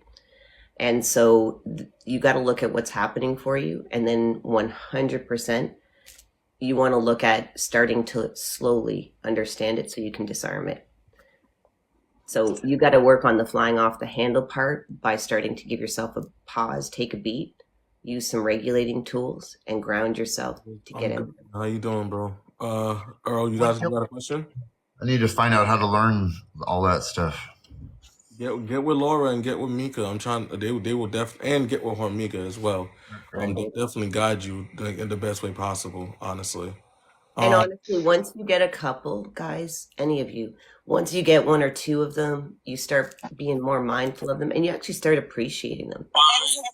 You Here's really the thing, do. Carmen. What happens when you decide that you want to marry someone? You propose, right? You get engaged. And how long do people? How long are people typically engaged for? Oh, you got somebody sitting next to you? It depends, man. I ain't gonna lie. Earl. When I got No, I was so you know what? confused. No, Please That tell me no, is how many crazy. sisters no. That there. This is is what really happens. Earl's clients get into the conversation so much that end up having their own conversation on the side. I want y'all to know that it's not that they're Oh, being that's what rude. that was. I was no. No, That confused. was weird. I was That like, is weird. I That's was the like, are we second getting time married that advice all of a happened. sudden? Wait, we just we're Wait, being audited by TikTok. well, hold on. Wait, that's the like, hold second on, time that who's happened that? today. I had to leave the live. The first time I left the live is because that was happening, and I had to go to somewhere else. Yes. I was Right. hold on. Your service is I nervous. got a statement and a question. Hold on. Your service is nervous. All right. So no, I had a. Can you hear me now? Yeah. Yes. Can you hear me? Can you all Mika, hear me Yeah. clearly? can you check on the back end, make sure nothing's happening, please? Yeah. Let me go grab my laptop. All right. Well, Miss Laura, I wanted to say, for one, I want to give you your flowers because you were the first person that I've heard say the same thing I've said before. And see, when you say it, it's cool. It's a problem when I say it, though, right? About the triggering part, right? You That's can because you trigger triggering somebody. somebody, right? You can trigger somebody out of love. You feel me? It's not Absolutely. necessarily a bad thing. And I say it, and I get in trouble for it. But however, that was my statement. The question I had for you. You getting in Yeah, the trouble? question it's TikTok stuff. But no, the question I have for you, is it not self-sabotaging if a person knows they have triggers but they refuse to work on them? This will be my perception and my perception only, Earl. I would say absolutely. I think you're choosing to stay in a behavior and you're staying, and I'm saying this lovingly, in a victim space. Because if you're saying over and over, well, this person triggers me, I've got to stay away, well, a person can trigger you for so long. Like, really, it's going to be underlying what's happening. So that trigger is going to surface in another way at another time. And it is something meant for you to release. So it wouldn't be intentional. And you got to understand, even self-sabotage is done from a place of security and safety. If someone's acting out of self-sabotage, it can be a safety tool at some point. So we even want to be gentle through that, but avoiding triggers. Hold on, Amir. Give me a second. Mhm. It's the layout real quick. Boom. Okay. So Laura, you have a question in the chat from Mrs. Self Care. She said, "Can you give an example of intentionally triggering someone out of love?" Okay, so all right, for sure I can. So it would be telling somebody it now again, somebody would need to invite this because I would say if you're working with someone, it's a coach, a counseling, your best friend, your partner in marriage. When people say they trigger them, that's a good thing. And hopefully you'll go and grow together because triggers are meant for you to grow when they're coming from love. So one from love might be, listen, I think I did this with Timika. Can we use you as an example? Yeah, I was just about to say, Laura, use me as your example because you did it while we were live. Yeah, and she was saying that she kind of gotten through, fear and I think it was judgment or whatever. And I lovingly called in something that I wanted to challenge that kind of, was different from what she was saying. And it was about, do you still feel this way with family? So it could be a little triggering because I'm bringing up something that she might not have seen, but it was done because I was asked for assistance and it was done from love. We can also trigger somebody if we know that they don't like talking about money or bills, but they're avoiding it, but we need to talk to them about money and bills because it's a part of life. Right. We can bring it up. It doesn't mean we're trying to trigger them, but we got to pay that mortgage or rent, right? We can't not talk about it. We got groceries to pay for. So if I don't talk about it just to not upset you, well, now I'm managing your anger and your sensitivities and your issues and your anxiety, and I'm taking on a whole lot more. So lovingly, if we're in relationships and we see someone else is triggered, ask, would you be okay if I point out some of the things I notice in you? Or is it okay if I'm more so you want to look at your triggers really? If I'm triggered, is it all right if I just take a minute to see what's happening for me? But Literally what triggers Earl has been happen all the saying time. all morning is like taking it, like not really saying that he's avoiding it, but like knowing that he's triggered and saying, hold up, let me take a step back and let me work on this, internally before I actually communicate it with you. Like that's what he's been saying pretty much all morning. It's just like, is it okay for that? And it's just like, I think there's a big difference between avoidance Welcome in. and controlling your or managing your triggers. No, I think I'm with that. I'm with that 100%. I'm gonna touch on that because you see, the thing is that there is a lot of ways to deal with it, right? But you have to pick the right thing. And but the only way you can pick the right solution is to identify the correct problem. You see, and where we fail is there's one word that will rock everybody's world. One word, and that's something that people have a hard time dealing with, and that is called truth. Mhm. Because there's truth and then there's your truth, your perception, your perspective. The things that the way you see things, the way you look at things could be very off to what the reality is. We need a reality check. We need to be able to make the right assessments. Like I'm sure Laura does things before she even engages in her practices. I'm sure that she wants to learn a little bit more of background and context from people before she goes and fully engages with people. That's what I meant by the precursors. You see, people have a hard time, not just with the truth when it comes to them, because they have no problem explaining to people how they feel about their truth and their perception, but when it comes to them and you try to talk to them, it's called pick and choose your battles, correctly. The timing is important. There's so many factors: the volume, the tone of voice, the right timing, the messenger. There's so many things that could go wrong, but we can't think about all the negatives. We have to think about the end result in mind, what we are trying to accomplish. Because if you think about the things that deter you from getting from point A to point B, you're going to get stuck in that phase. That procrastination, that's where it comes from. Paul, again, being realistic and learning all the facets of honesty is very important. You have to be honest in order for you to get not only the right help, but to put yourself in the best position. Because if you keep holding on to the lies that you make yourself believe, then guess what? This conversation makes no sense whatsoever, because it's either a coping mechanism, understanding that this is not going nowhere, it's going to exist regardless of what you do or what you don't do, right? You're going to be able to exist with this, or there are some things that you need to get rid of. The distinction between those things are important. So again, people, look up the word honesty and all the different facets. It's not just lying, stealing, and cheating. It is exaggeration. It is being hypocritical. It is not living the life, but explaining it to somebody else. There are so many facets to this honesty, ladies and gentlemen. There's only one way to be honest. Be honest with yourself. Get the right help. Don't settle for just one avenue. Learn as much as you can. Arm yourself with as much ammunition as possible, and it will set you free. I promise you. Before we continue, because I know Earl had his hands up, and I want to hear from Amir. Um, we got 43K.9, and we're not even halfway through the live yet. So let's keep tapping the screen. Let's keep sharing out the live. The information that's being given in here is very great information. We have 3 professionals, and I'm working on that part.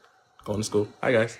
You know what I'm saying? So we got 3 amazing professionals here to give you guys as much information as possible in the conversation that we're having. We have amazing panel of people that are giving their experiences. We have a new person here that's learning from everything that is being said. So PBR, welcome in for the first time. If you guys can keep tapping the screen, sharing the live, and quick commercial break. Hey, hi guys. I'm an author, guys. Hi, how you doing? If you guys want to grab my book, Mind Your Mental, it is available on Amazon in hardcover, paperback, and Kindle. All 3 links are available in my link tree. So if you guys want to purchase the book and start your path on your healing journey, this book will give you a great tips and tools on how to start that process. I also have a Discord that you guys can be a part of as well, right? so that way you guys can actually take that personality test. Because the people that's taken it so far, let me tell you something, it blew their mind on the things that they did for them after they took that test. And once they took that test, and if they did have the book, I told them to start reading the book after they took the personality test. May I say one thing real quick before we move on? Go for it. PBR, it takes a lot of guts to do what you're doing right now. And I just want to tell you that we're proud of you for coming up here and taking the first step. Absolutely. It's all because, so that first day, so 2 days ago, it's all because of the people that were there, because I was terrified, but I always assume worst case, and they were gonna just make fun of me and, you know, get the Mr. Whiny Boy out of here, you know, tell him to go check in. But I got the exact opposite, and it was life changing. And this is day 3, and like, thank you so much. This is hitting the nail on the head for me of exactly the issue that I need to. It's affecting everything, and it's destroying me. Like, anger is not my friend. Might I add, PBR, to throw in the past. It was destroying you in the past. It's not destroying you as of this moment moving forward. You're making a choice to make a difference. Yeah. So changing those words starts to make a difference. We pick our path. And I'm going to lovingly challenge Hormiga and invite him to do that too. We don't pick our battles, Hormiga. We pick our path. If we're picking a battle, means we want a war. We don't want a war. So just to answer the question in the chat, because somebody said, I wonder if personality tests work because your mind biased your answers and your desires or guilt. So so in regards to the test, you have to answer the test as truthfully as possible, which is why the personality test is there, because you have to be real with yourself with that test. It's not That's the precursor that I keep talking about. exactly. That's where it really hits different, Well, that's because therapy in general. You guys can go into therapy and write an assessment and fill it out all day long. If you don't Right. fill it out with the urge, you want to get help, speak your truth. And if you don't know what it is, say that. I don't even know what my truth is. That's okay too. Most of us don't, because we weren't asked a lot of things in life. But one of the things you can do is write down honestly from your space, not someone else's, because that's the best way you're going to get help, is starting to be honest. And if you don't know, that's okay. You I can. like that. I like that, Laura. You know what? I kudos to you because I listen to you. You know, I'm one of these apps that I go into people's lives. You don't even know I'm there. You know what I'm saying? So I actually pay attention to these things. And the reason why I stress precursors a lot is because you have to understand who you are. You have to be able to see, are you a liar? I mean, are you honest? Are you ready for this? Because if you're going to continue down the path that got you to where you at right now, then you're not going to get any good results, are you? You're just going to go through the hamster wheel. So we have to be able to recognize where to let go, where to grip, right? We have to change our perspectives and our positioning as to where we at so that we can be receptive to what's coming. Because self-reflection is one of the most challenging things a man or a woman can do. When you look in that mirror and you actually see yourself and you go, oh, whoa, I don't like you. Oh, wait a minute, I don't like you. See, but the whole thing we talked about with Tamika is the whole balancing issue. We need to recognize how far off balance we have become. Like, how much did you veer off to the left or to the right when it comes to being in balance? Like, how far Well, in the let me jump parameter did you on stretch it? Hormiga's, what you just said right there. Go That's a for it. perfect fucking illustration for all of you guys. He just said about looking in the mirror. Understand, when someone triggers you lovingly, they just became your mirror. That's it. that's a powerful thing, though. That's all. That's a powerful thing, though, because that's a responsibility that a lot of people can't handle. But if we don't know how to handle ourselves, we're not giving ourselves enough credit at all. And this is where a lot of us, we lean into codependence, and it's like people think they're in control. And I see this with couples a lot. They're like, oh, I'm the militant. The other one feels like they're controlling everything. But then you go ask that other person a question. They're like, well, I don't know what I want for dinner. You decide. And it's like, okay, but you're making them pick.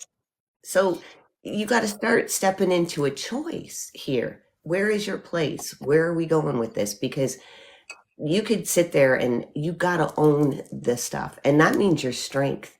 That means your success. That means your health. Right. Because the minute you understand that you're healthy and good and capable, man, that's a lot of responsibility all of a sudden. Am I the only one that see that she's frozen? Who's frozen? Laura? No, Laura's not frozen. I see every movement in her eyebrows. I can't see her moving. Like it's frozen. Omega knows I don't Botox. Yeah, Yes, yeah, my yeah. God. We you know what? Let me keep going down that hole, Laura. You see, here's the I thing. saw Yeah, something see. good. We need to talk about all right, talk about how a lot of people live in ego and pride, right? And I'm a firm believer that the things that we don't do can cause more anxiety than anything else because we start kicking ourselves for the things we don't do, but you're either reflecting or projecting. We either expect people to be like us, or we get to a point when we self-recognize that we have a hard time accepting who Check we your are. phone. Mm-hmm. Check your phone. On my screen, for some reason, she's showing frozen. I So don't know. what do you, does anybody want to chime in on that, on how difficult it is that when you finally look at yourself for the right reasons and the right way and you go, oh man, what have I done? What have I become? How did I get to this point? Like, wait a minute, like how far up up do I have to swim? Like how down am I? You understand what I'm saying? Like before I can actually I live got above you. water I or got you. break even or live paycheck to paycheck or live in survival mode, you are below survival mode. You are whisking away. You feel what I'm saying? All right, so I got something for you in the chat, right? And this is for everybody. And I want Harmiga, Elysium, and Laura to hit on this, okay? And I'll hit on this as well after you guys do. Welcome in, I think Amir. I think there is an inner knowing that we all have. We unlearn our self trust, but we always know. Frank. Yes, That Frank. is Frank. That's Frank or Quinty. I think there's an That's inner Frank. knowing that we all Yep. have. Yeah, you can't listen. Let me tell you something. Your subconscious is your encyclopedia, right? Of all your feelings and everything that you actually went through, all your history, everything is in your subconscious. So, and I always told you that you are responsible for your own ignorance. Ignorance is not bliss. I'm sorry. You understand what I'm saying? So, what I'm trying to say is real simple. Everything that you know, You can go you after her. know. You know what I'm saying? You can't unknow it. You can't just erase it. It's there. And no matter what you do, it's going to be there. What you do with that, how you utilize that, what you grow from, how to put that in perspective and use it as a tool. Because a lot of things that have hurt me in the past, I actually utilize it as a positive reinforcements to the things that I do to this day. Does that make sense? Yeah, and I'll add, Frank, what you're talking about right there is your intuition. And it's not that we unlearn our self-trust. We do, but it's also shamed the F out of us. And we are conditioned to start operating out of rules and beliefs that don't even belong to us and taking on a role that has nothing to do with who I am. For the I follow up. mean, if I listen to who my parents thought I was, and I love them very much, they I didn't, got you, Amir. but I'm they gonna let you also, go right after Earl. I got you, Amir. okay. And the thing is that that's our intuition. And I tell people this all the time with your children. If your kids don't want to hug someone, don't make them. They are like, I'm sorry, but I compare kids to dogs all the time, and I'm not really sorry because they're all brilliant and they all operate on energy. If they don't want to lean into something, they know there's an energy that they don't want to warm up to. Trust that. And we start telling the people at a very early age to stop listening to what's true for them. And we start giving that responsibility, that trust to our authority figures, our parents, our teachers, our whatever, wherever we are. Religion can come into play, school can come into play. But the thing is, we do have that within us. So it's going back to it. And as much as we have learned, we can unlearn and reprogram. It was shown in the pandemic. People who thought they could not do things instantly did it. When people are in survival mode, watch how fucking quick y'all move. So if you could all love yourself and want to be here and get to the point where you go, oh, dang, this is healthy. This is responsibility. Wait, I'm not blaming anyone. Life, it's fast, but people choose pain because it's what they know.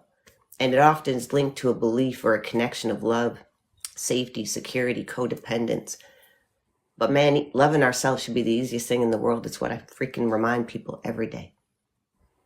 And it's really, it's a choice, but our intuition is there and we get to choose. It's just interesting to me that people don't really want to move their ass until they're in survival mode. And that's a taught thing. I agree with that. I think a lot of us live in that fight or flight mode because it's something that we were conditioned to it. You know, hurry up and do this. I think whenever you actually go back in and go within yourself, you start reconditioning yourself to trust your intuition, to trust what you're doing. Everything starts to slow down. Everything starts to make sense. All of a sudden, things are more clear. You know, I feel like we have been trained at an early age, and I agree with you completely. I can't say anything beyond more than what you've already said, Laura, because you kind of took all my words verbatim of what I was actually thinking. You know, it's just nothing more that I can say except he says hi. So I see my little friend, Tim, because every time we do energy, the puppy comes up. So I'm like, there's So my. I want everybody to be mindful that's in here, right? Just come in here with an open mind, because I know a lot. I can feel there's a lot of closed-minded individuals in the chat right now. I can feel that energy. That there's some closed-minded individuals in there. Be open-minded to the conversation that we're having and the information that's being given, because you have to see a different perspective in order for you to learn. You know what I'm saying? So be open minded to the conversation. You know, take the information in, do your own research. Because we all here do our own research, even though we're here having this conversation, we do our own research and we go deeper into the conversation by doing our own research. You get what I'm saying? So just be mindful of the conversation and everything that's happening. Focus on the one word that you're saying. This is a conversation. We're not preaching. We're conversing with each other. We're throwing ideas back and forth between each other, and you know, and sharing knowledge based off of Experience and education too. There's education here. There's experience. There's discernment. There's a lot of things here. Let's not sell ourselves short. I'm not doing that. That's literally what I called my book and the name of one of my courses. It's literally, I say it all the time in our chat. It's just a conversation. People get so worked up. I'm like, it's just a conversation, man. Like we're just having a Like-minded conversation. individuals that's providing information, experience, and knowledge. That's you know. But go ahead, Earl. I'll let you go, and then I'll let Emir go. All Go right, ahead. I'm going to say this real quick, and then I'm going to drop because we got a situation over here. Okay. Nevertheless, I want to double back real quick before I lead to something Hormiga said and Miss Laura said. Um, First, once again, she says something that I haven't heard anybody else, you know what I'm saying, really touch on. Even when that person is in survival mode, they move. You feel me? So, and going back to the person that asked her that question in the chat, how can you trigger somebody out of love? One of the words that resonated with me, it has to be invited, right?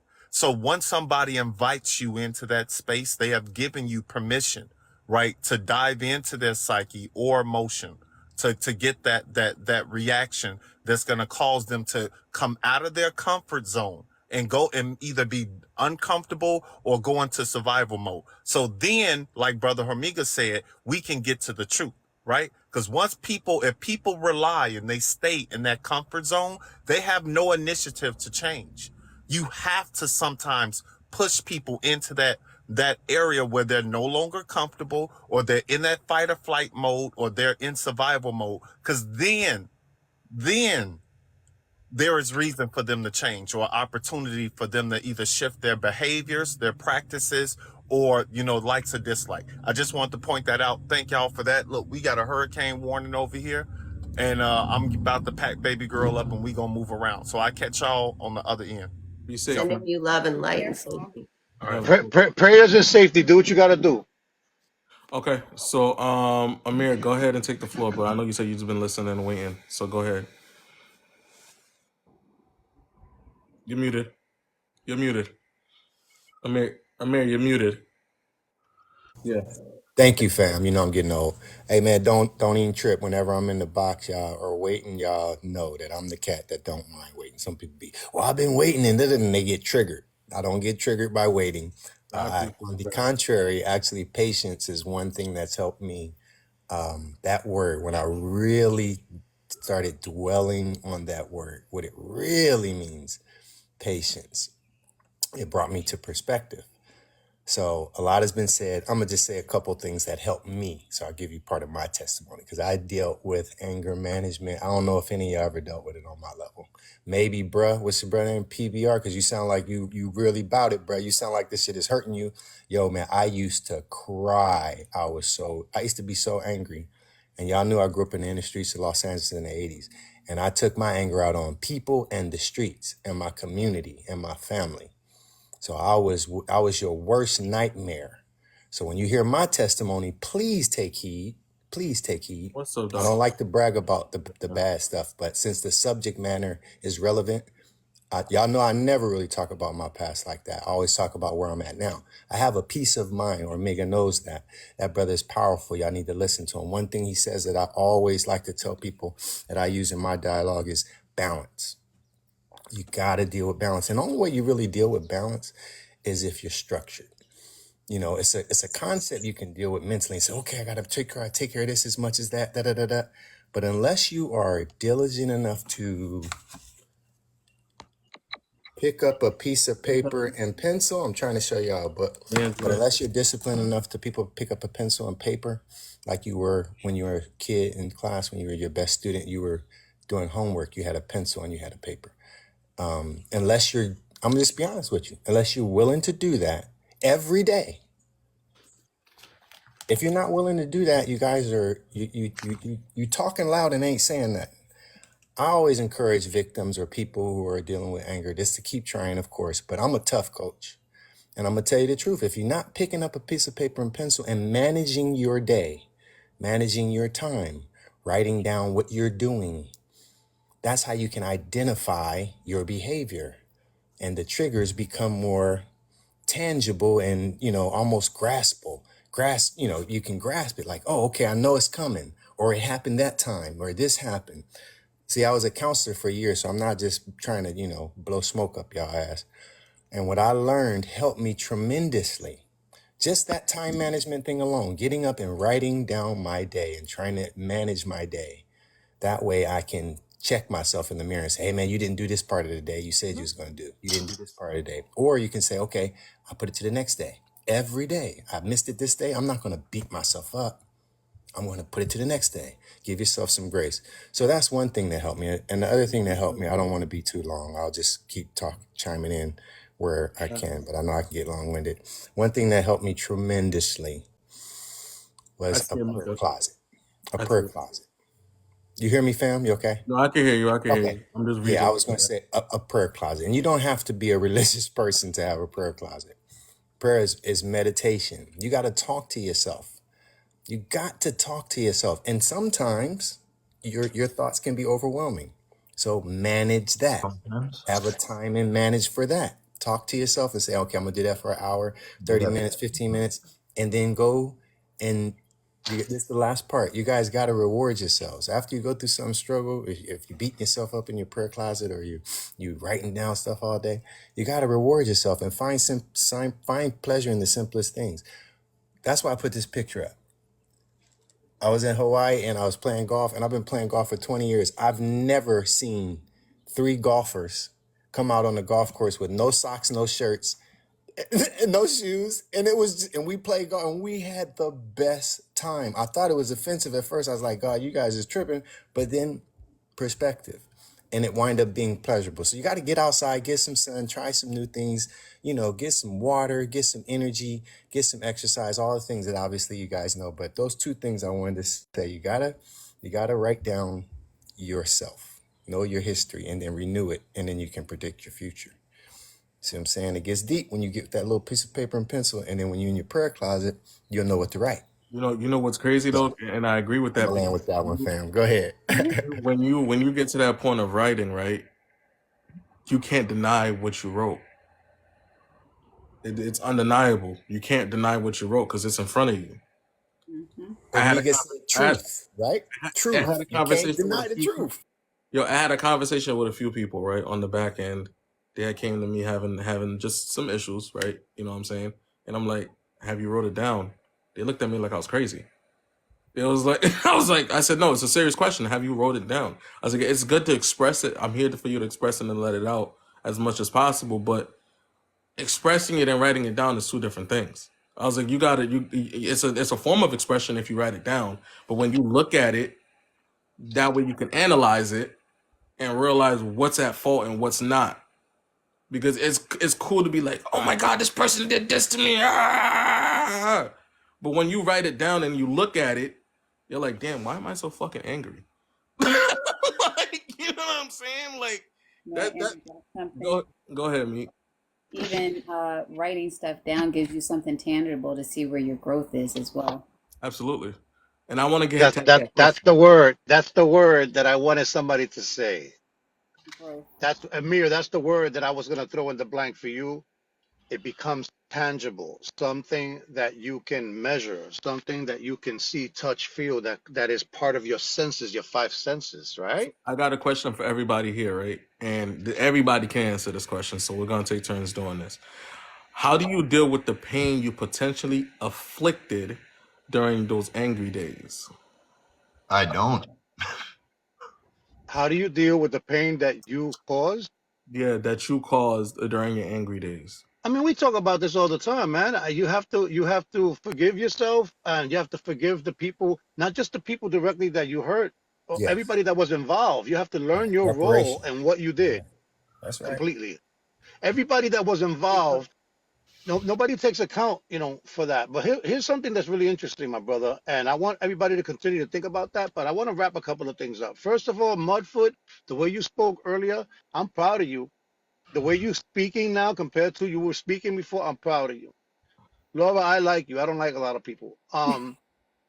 Hold on, Miss Mika, Greenwich. I'm not gonna say nothing about you because we already know. Amir, I he's don't a, know who he's that he's is. he's a No. great dude. And I'm glad Dr. Anthony's here, That's so never maybe been he on can the show. piggyback on what I'm about to say. Here's the thing that people don't talk a lot about, and it's that survival mode. It's that check the check mode. It's that barely making it mode. You see, a lot of people have the audacity to say, I work better under pressure. I like when my back is against the wall. I like when all odds against me. Okay, here's the thing. When you are in a situation where you're just above water, Christina, nothing can go wrong. You have to be perfect. You have to be nearly perfect when you are in survival mode because any little thing that happens can take you down an avalanche of problems. You can't afford for anything to go wrong. You can't miss a bill. Because anything that you do, anything that happens that you weren't prepared for, because again, life is about unexpected things too, right? We prepare our life, right? But then shit happens. It's the shit happens that comes at the wrong place, the straw that broke the camel's back. You understand what I'm saying? This is right, what people don't talk about when they're in survival mode. You got to get out of survival mode because survival mode is very fragile. hmm And any little thing that goes wrong, and for those people that keep saying, "Oh, I work better under pressure. I work better when my back is against the wall." No, your preference is to have that motivate you. Your motivational energy has to change. Your vibration has to change because you're being led by something that's asking you to be something that you can't be, which is perfect. It doesn't make sense. right. Put the That's so algebraic cool. expression together. That's so good. That's so good. Much Um, love, Dr. Anthony. man, Dr. thank Anthony. you guys. I told my wife, I said, if I get on here, I'm gonna end up talking a whole lot, and so I've been kind of tuning in and out, and so I had to get on. And let me explain something about Survivor Mode. I was watching, Running Wild with Bear Grylls, and he did this Survivor thing. What happens if you're trapped in the Sahara Desert? And he came upon this big ball of elephant dung, elephant crap. And so he got a bunch of t-shirts and wrapped it around it, and he started squeezing the water out of the elephant dung. What's so nasty about that is we need water to survive. But if you're always in survivor mode, you will look for crap to suck water out of it just so you can have the illusion of living. Why would you settle for sucking water out of crap when there's a perfectly good fountain right over there that you can get if you just did what you were supposed to do in the first place? And this is what I was saying, There right? you have it, y'all. Programming. It's literally programming. So when people pick that, it's not always a conscious choice. And this is where compassion comes in a little bit too, because when people are in fight or flight and in constant, you know, stress zone, which is where a lot of people are, it's because they've been in survival mode. And you don't do a lot of emotional, thinking in that moment. You're doing critical thinking, if that at all. It's how to get out. It's not what you're feeling in those moments. You don't know what you're feeling other than you need to get out. So when people are trying to process feelings and they come in and they're trying to work through trauma, well, one, if you're all freaked out and in total fight or flight, you're not going to be processing feelings. You're just going to be taking an action to save yourself, whatever that is. And that perception is going to be based on the experience from the past and where you're at in that moment. And there's reprogramming. That's the beauty of neuroplasticity. But you've got to look at it and turn the shit into fertilizer, because fertilizer helps people grow. Okay. Well, let me ask you this. Would you consider procrastination as the foundation of creating a survival mode mindset? I think procrastination is something that people do as a form of survival if they've been taught that someone else is waiting to come in the past to save them. Right. If they don't know what to do, I think procrastination for some people has been a form of safety. But I think it's a very false sense, because it's only keeping you in a space of waiting for somebody to codependently come in and save you. You're not So taking action to look within. the reason why I asked that because codependency, I got your uh, spoken truth. I got your spoken or truth. or procrastination rather, is acknowledging what needs to be done but choosing not to do it. Absolutely. And so um it becomes a fear trigger because we know what we're supposed to do, and because we choose not to do it, then the results of that is now we're in survivor mode. Because had we not procrastinated, we would have been in a conquering mindset, and conquering mindset allows us to overtake anything that comes our way. But when you become in survivor mode, you'll use anything and swing at anyone because you're just trying to get you out of the situation rather than protect everyone else around you. And so now what ends up happening is, because we find ourselves procrastinating, we find ourselves dealing with situations that we shouldn't have had to deal with in times past, but it has gained equity and built up so that now we're dealing with unnecessary traumas, unnecessary triggers, and unnecessary situations that we're forced to face now because it's now our reality. Well, yeah, Time out. it's also Time well out. Time out. Time out. Listen, I love this. I ain't gonna hold you. I am loving the hell We out. we are now entering another dimension as some of the causes of the reasons why we go through what we go through, including anger. Let me touch this real quick, real quick. Go ahead. Go ahead. Go ahead. Go ahead. Procrastination can be detrimental as much as of a tool. It's about balance. It's about knowing when to pull the trigger and when to wait because you're not ready. You see, these are decision-making Oh my processes that we're not goodness. talking about. So the same thing that could be to your detriment could be your greatest asset, because I'm a vivid procrastinator.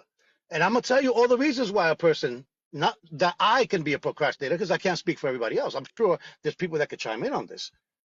Sometimes I procrastinate because I don't want to succeed.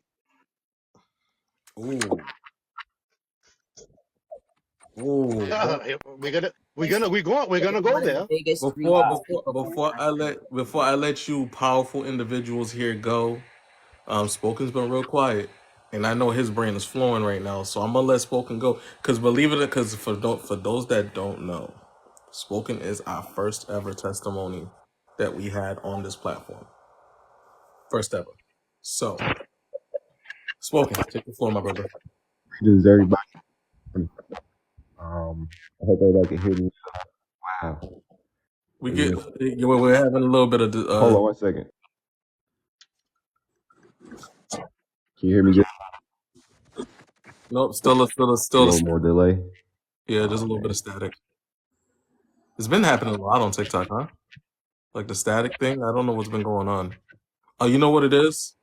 It I might be drop we down might and be come back having up. static towards the. Can everybody mute to see if there's a difference? All right, spoken. Unmute. You hear me now? Okay. Perfect. There Good. was a distortion between somebody's stuff. So go ahead. You good? Yeah. Greetings, everybody. So I come in, I'm listening, I'm absorbing. And I had a profound conversation last night. I don't really, man, I listen so much. There's just so much I could say right now, but I'm gonna just say this: when we usually live in fear and worrying, we procrastinate on what needs to be done because we worry and fear, but that's just due on to the conditioning of our upbringing and what took place in our lives. Like that ebook I've been working on, I had it formulated, and it's not even an ebook, it's just like a pamphlet you could read to get wise information. And I've been sitting on it for a minute, and I finally passed it to Hormega. And plenty of people told me, write a book, bro. You need to write a book. You need to write a book. I audio and I video record. I do a lot of duets. You can't really see my videos because my duets cover it up, and it helped me release. So everything that you guys are saying is 100% true. But when we live in fear and worry due to our upbringing, possibly because we haven't really seen nobody profoundly successful as we got the power to be. And once we realize we've been living in worry and fear, we will stop procrastinating and we'll start to stand in our new power. But that also comes with anger management because we're suppressing ourselves and what we need to do and how we need to do it. And it's already in us what's installed for us to do. We know what to do. What you're doing right now, host Omega, everybody that's on the panel is aligned to do this and is gonna grow to the greatest level that it's supposed to be. Like you said, I'm the first, and then you got, I think there's a couple other brothers here that was sharing their testimony. So just, I'm pretty sure you had the vision to want to do this and be this person, or you was this person, and just the world hindered you from even standing in your power and really taking full control of what you want to do and how you want to do it. I had a great conversation last night. And everything aligns really with one another. Like we could, just like you guys helped me, we could all help one another and learn from one another. Because I learned from you guys. I learned a lot, but then I also knew in some certain gems that I had, it brought a light to you guys' eyes. So everything really starts from the root, and that's what comes with reprogramming yourself so that way you can be the greatest person, and that's being self-aware, self-reflecting. And it doesn't happen in a couple of months, it takes time, but you got to want to take the time and do it and gravitate towards the people who can help you catapult into the knowledge, into the self-awareness, the more self-awareness, and everything y'all said is true. It was like I was talking my life because I just started working. That's why I've been busy. I've been doing doubles. I know it needs to be done, how it needs to be done. And I appreciate y'all. And I just want y'all to keep going. And I met new individuals here that even got some more gems, the two ladies, Amir, the doctor, and just hearing these two individuals speak on what they've been through. We all experience the same thing. I'm only 30. We all been through the same thing, but you see, we need that space where we can communicate like this so that way our minds can expand and grow. So I'm gonna go on mute because you guys got a lot of good gems here, man. I just want to continue learning. And we appreciate you, man. Like, I wanna give him his flowers because when he first came on here, he was a firecracker. Okay, when I'm talking about a firecracker, I'm talking about he came in hot. Like we didn't even know how to really operate him in the beginning. He just came in just like blazing. You get what I'm saying? And we had to sit there and understand, like, all right, even though he's coming in the way that he's coming in, we got to take a step back and hear him. He just wanted to be heard at that point. You get what I'm saying? And that's when that's when the panel would just open up for men. It was just all men. You know what I'm saying? He just wanted to be heard. And he came in and he just poured nothing but gasoline and just lit the match. And that was the end of it. We was just like, all right, he needs us. And we poured into him as much as we could and gave him as much information as possible at that time that he can mentally take in. You know what I'm saying? So shout out to you, my brother. I love you. Keep it. Excellent, excellent work. Continue being nice to yourself. When you're holding yourself accountable, you don't have to tear yourself up. Holding yourself accountable and reflection on yourself is actually self and development. It's for growth, but we tend to be extremely hard on ourselves, and sometimes we worry about where we at momentarily at the moment, but then we not looking at as how far we came in life. Everything we done did, how many times we done help people, how many times we done help ourselves, how many times we done achieve certain things. So it's like when you get angry, you have to sit down and really think about the good, everything that came good to you, everything that you accomplished, because we all came a long way, a long, long way. Right. I know a lot of people that's not here right now and look at all the knowledge we know, but some people make it through and some people don't, because when I met you guys, I was at a point of turmoil. I didn't know which way to go. I didn't have really no direction. I did have faith, but I was really at the edge. And then, I was able to be heard and not give a solution or objective.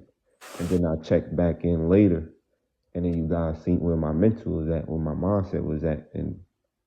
But it's everything that you guys was talking, because I did mute and I did just intake what you said. I did come in and just sit in the comments. So it's like, thank you again, everybody. You're welcome, man. Like, and it's not for the weak heart, right? A lot of this is very difficult to take in sometimes because you have to look at yourself when we're having these conversations. Keep in mind, this is a self accountability platform. You're holding yourself accountable when you come in here. There's nobody to blame when you come in here. When you're coming in here, you're holding yourself accountable. You got to be prepared for that when you walk into this platform, walk into my lives, because that's what we're here for, is to hold ourselves accountable. So if you're not coming in here ready to hold yourself accountable, just sit back and listen for a little bit. That sounds Like, like you know, that sounds like a precursor to me. You have to bring something, right? You can't just come in here and be like, "Doo-doo-doo," you know what I'm saying? Like, pay attention.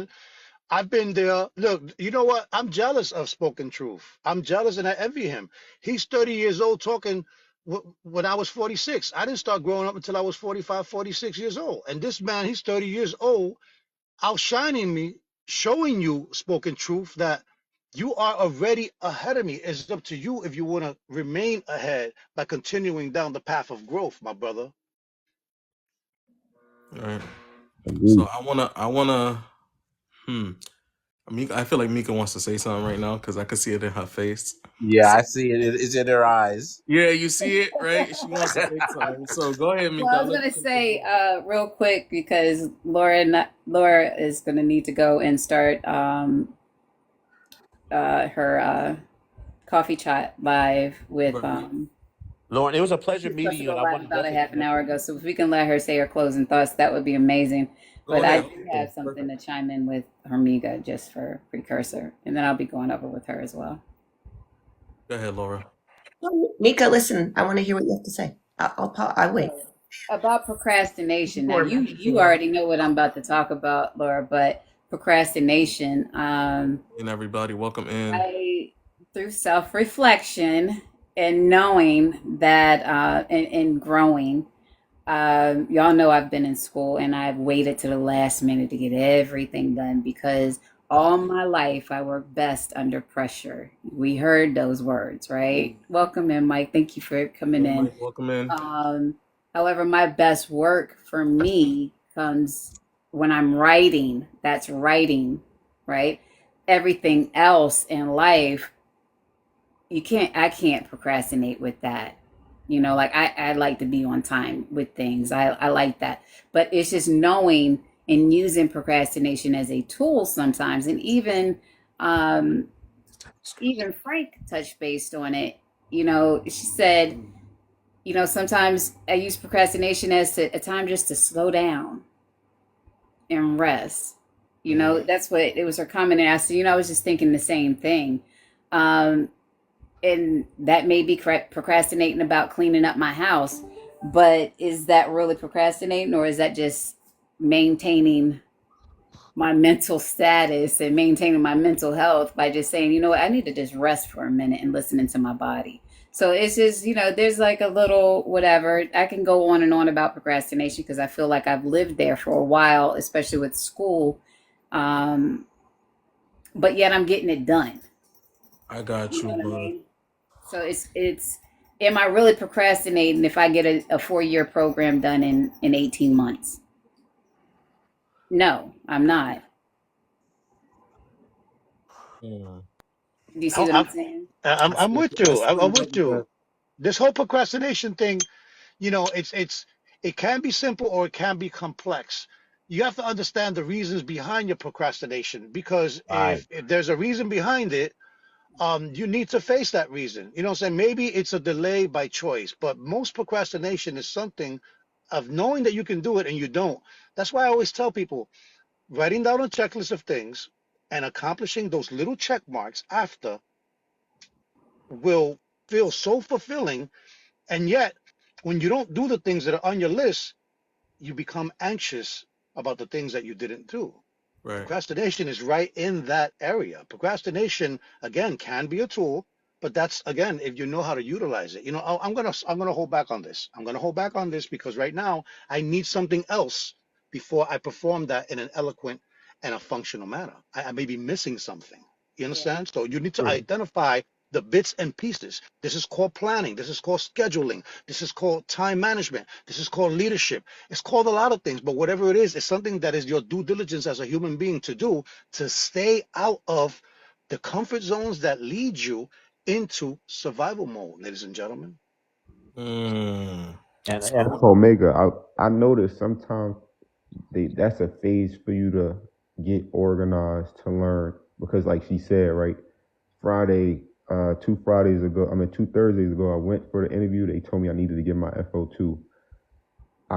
Ben knew it, but the next day I went and got my FO2. It was quick for me to learn it. It didn't take long. It's like I already knew it because I already had jobs that I paid attention to about fire safety. So I needed it, but this whole time I ain't go get a security job from November to now. I was just sitting down, getting Welcome in. comfortable with myself, Yeah. healing, doing what I need to do. And then now, look, I'm doing doubles. The next day after the interview, he said I needed my FO2. I went to get it, got it, passed the test. You know, we gotta understand sometimes our spirit put us on a delay. Sometimes we get slowed down to Talk about learn. it.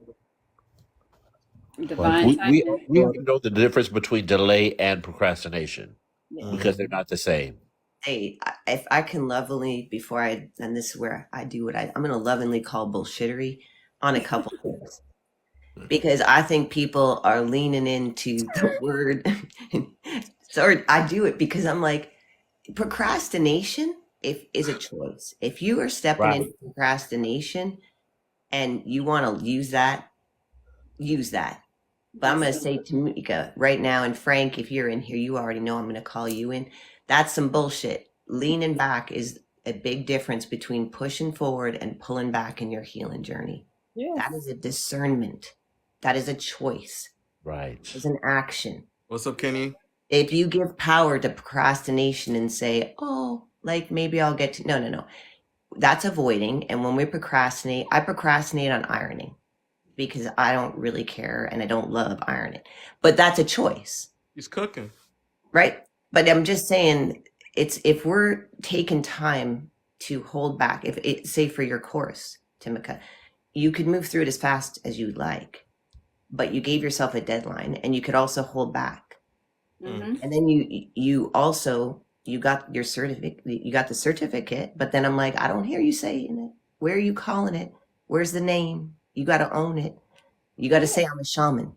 I You got to am. I'm a say shaman. yeah. But it took a minute, right? And so it's a choice Not her when you calling you out. procrastinate. It's a choice. Always. She always calls me out. That's why Jay to the Donna love her so much. And I call you in. I don't call you out. I Yeah. invite people in. And the Yes. one thing that I will say, I'm gonna because start when we using that. call I'm people gonna out, put you it's a in. I choice. love it. I'm all about our words. I Like love why I said, pick a path, not a battle. We don't need to arm ourselves. We're not it. going into a war. What we need to do is disarm our triggers, Right. empower ourselves, and understand the ones that work for us. Make a choice, free will universe, your will, your way. Mm-hmm. But 100% we hold ourselves back the most from success Yeah, I got because you that after Laura. accountability piece has Mm-hmm. scared us in the past. But the more we own our Oh. space and our place, you Mhm. can see that you will empower yourself. But just don't, labels help us learn. Labels help us understand how we work and how we operate. They do not define us. Use them as leverage to know this is where I need to strengthen. Mm-hmm. I go to the gym. I don't just focus on my legs. My legs are tiny but strong as F. I'm going to go work on my shoulders and arms. I'm Right. not going to avoid where there was an issue. And I've said this before, you guys, the core issue, it's in the word. It is you, Right. not someone else. It's in the word. Yeah. The issue is you. So if you are sitting there avoiding something, all you're doing is procrastinating. If someone's triggering you, I invite you to go, why is this hurting me? Right. Why am I getting defensive? If I'm defending something, I must have a belief. Right. Yep. So all I invite you guys to do is know that it's okay to notice that you procrastinate, but there is a big difference and empower yourself if you're pulling back to take time for you or saying, you know what, I don't feel like doing this. It's Saturday. I just want to watch Netflix and chill, man. Legit. I don't feel like doing a thing. That's okay. Give yourself permission to take space and time off. You don't need to call that procrastination. That disempowers your moment to take a relaxation break because you worked hard. Right. You see what I'm saying? Just own your words, people.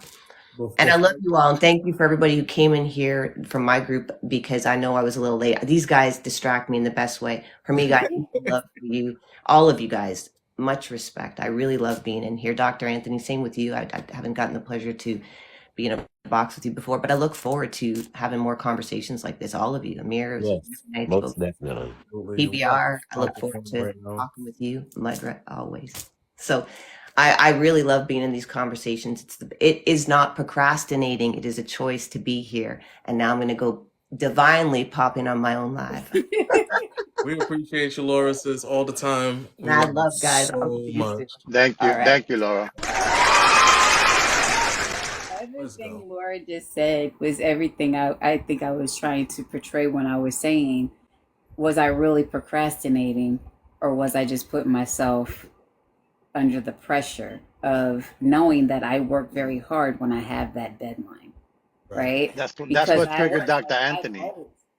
I've always owned up to that. Oh, I'm a procrastinate. You know what I mean? And stuff like that. And it was just an excuse. But really, Morning, Kennedy. I know Welcome that in. part of my autism is the fact that I work well when I'm able to fine tune and hone in on something when I have a deadline and I give myself those deadlines. And when I meet or beat them, I feel like I'm, like I've won the world. But I also realized that I also utilize that as self-sabotage too, because I was afraid to succeed.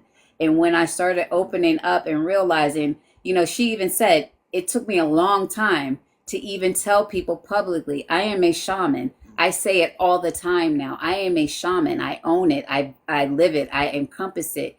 And it was something because I was afraid of scrutiny from other people. Now I don't give a fuck what anybody else thinks. Pardon my French. That wasn't French, but we got Most you. intelligent people cuss, so go ahead and cuss. Really, I That could have don't. been Irish. Yeah, I don't care if you feel some type of way because I'm telling you I'm a shaman. Then Dottie. You know what I mean? If you think that that's something different, that's your opinion. Right. You're entitled to it. Do it. Go with it. Run with it. It's not going to make me or break me because I'm still going to be what? A A shaman. shaman. I'm still Mm. going to be Mika. I'm still going to lovingly tell you about yourself respectfully and coddle you and hold you and make you feel nurtured at the same time. You don't even know I'm cussing you out, but I'm cussing you out with love. You know what I mean? Like you I had a don't even question for her. realize it. How You did know, you? it's just being Before, and I welcome when I have the Lauras, the Hormigas, the Muds, the Dr. Anthony's, the Coles, the Diamonds, the Monumental over here, the Amirs, the PBRs, the J to the Donnas, the Sanders, the people that I have there in my life right now who are all my, and I have to say it, all my truth tellers. You have to surround yourself with people that are not afraid to call you out on your bullshit and say, look, you're fucking up. Or look, you did something amazing. Live in that, right. you know? You know what I think is interesting? Because we all walk in some type of office, whether it's in the spirit realm or in the natural realm, Mhm. and we're ashamed to display our gifts because the fear of what other people may think. And I thought about this because I myself, I walk in the office of a prophet, and I know that, and but I don't talk about that because of fear of what somebody else may say. But yet and still, I drive down the street and I see all these buildings that say psychic on it, and nobody thinks twice about them. Right. Nobody questions it. No one says anything about it. And I said to myself, if I were to open up a storefront building and put profit on there, I get all kind of protesters. I get all kind of craziness thrown my way because I'm living in my truth. And if living in my truth makes you uncomfortable, who's the problem? And They the are. half the time is because they're not living in their truth, which causes them to fall short in every area of their life because they're so busy spectating and watching me live in my truth that they'll never tap into their full truth. So, That's very strong before, stuff you got going on there. Question before we for the go young deeper lady. into I it, mean, right? for the lady on the panel. I was about to say that before we go deeper into it, I know Spoken had a question for Mika, but before we get into that question, Mika, Mud's been quiet. He's been wanting to say something. I know we've been kind of really diving into the conversation, but I want to give Mud a chance to kind of speak his piece. So I want to say this before we all disperse, and I know Dr. Anthony here kind of run out before everybody get gone. So I got to say this, and I got to get this off my chest. When everybody kind of met me, I met me first, and I was a rough copy of what I'm starting to be. I was a much angrier person than I pretend to be. I've been doing a lot of work on myself, a lot of work, and I contribute that to two people in this room with the help of two other people that I met in this room. I give credit to me and society because they've talked to me a whole lot and they've given me a lot of jewels. And I just found out last week because I didn't know how to classify it that I have a rage issue. And knowing what you have, knowing struggles Had had. Well, I'm still working on it. I'm not a finished copy. I'm not a finished copy. None of us are. speaking it into existence. I'm working on it. Let's just say I'm in development. Let them know how'd you figure that out. I had to explain the traits of what I have. Anytime that you see something that bothers you and you can start classifying it and running down what the problem is and you seeing traits of what you're going through and people can pinpoint what it is and people that know what you struggle with, and they start, oh, that's that. That's that. That's that. Oh, this is that's that. I have rage issues. Well, I've had, and I've been trying to work on myself, and I've gotten better with it. But I'm not Not finished. trying. You are working on yourself. I am working on myself. There Thank you you. go. Thank you. There you go. I'm working on myself. There you go. And knowing what you have is tantamount to asking for help. It's a cry for help. And I contribute that to the two people that I just named, and cast with two other people. That's Hormiga and Dr. Anthony. If it's not for the four of them, I wouldn't be close to even saying thank you and I'm on my way. I'm walking towards that door and fixing this. And I want to just say thank you for that. Thank you. And like plenty of people say, yes, I spent days crying about this and trying to fix it, man, because look, you push people away with problems that you have. You push people away and it begins to become a lonely place because nobody wants to deal with you when you're in that vacuum. And I just want to say thank you for that. And I need help, and I still need help, and I'm going to need help going forward, man. And if you got problems like that, ask for help. There's no shame in asking for help. And I'm 48 years old, sitting here saying I need help. There's no shame in it. No shame. Now keep in mind, right? He's one of the people that took the personality test, And I have the book. and he has the. Oh, show them the book. Go ahead. His face. Why you get all close up to the camera like that? That was I have the scary. book. You saw how menacing he was. He said, "Yo." I got the book. It's like a Spike Lee joint. I got the book. Listen, All you right, got the guys, book. we got 120 people in here. Let's go ahead and tap that screen. Yes, sir. Small screen that Let's do says that. host. Yeah, listen, we just try to get to 100K. We got 33 minutes left before the show ends, so we need about 26,301. Let's go. So we're gonna. I gotta do a quick commercial break. Make sure y'all keep tapping the screen and sharing the live, like my co-host has said. Make sure y'all hit the link in my bio to grab the books. They have them in hardcover, paperback, and in Kindle. If you have Kindle Unlimited, it is free.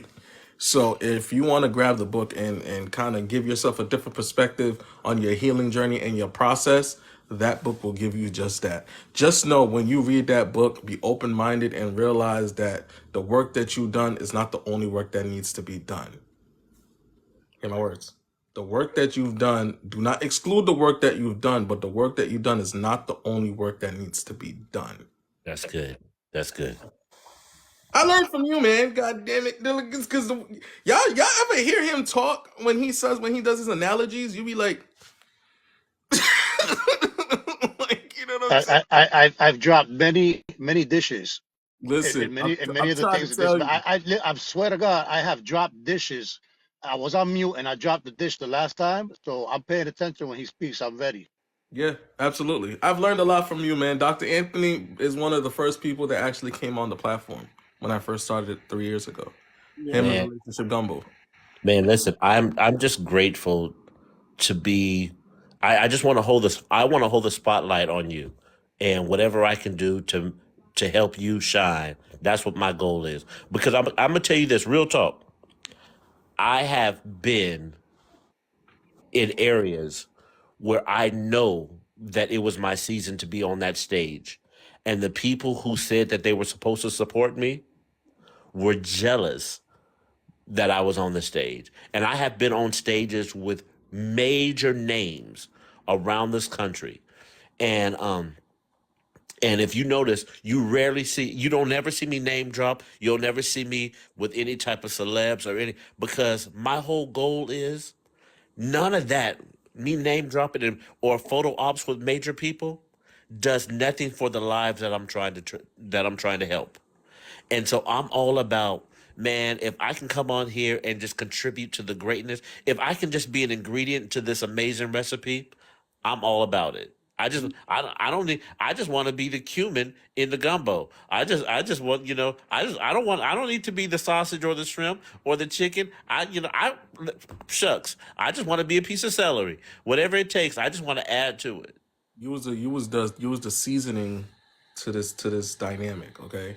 Because when we first started, like I said, and I keep telling people, and I'm always gonna say this, it was just 6 friends having a conversation when we first started this. It had nothing to do with structure. It had nothing to do with the platform. It was just 6 people pouring into one person because he was going through something in his life. And relationship gumbo and had ran into my live one day when we were having that conversation, and he came on the panel and spoke because the person that was going through was relationship problems. So he ended up coming in and we had a conversation with him. And then we ended up hosting a separate live where he came in and went dive deeper into what he did and the things that he does. And then Dr. Anthony popped into that live as relationship gumbo was talking, and then they both end up connecting and having conversation within my live. And then I was like, you know what? Why don't we host a live where both of you come in here at the same time, so that way people can get the full capacity of who you are.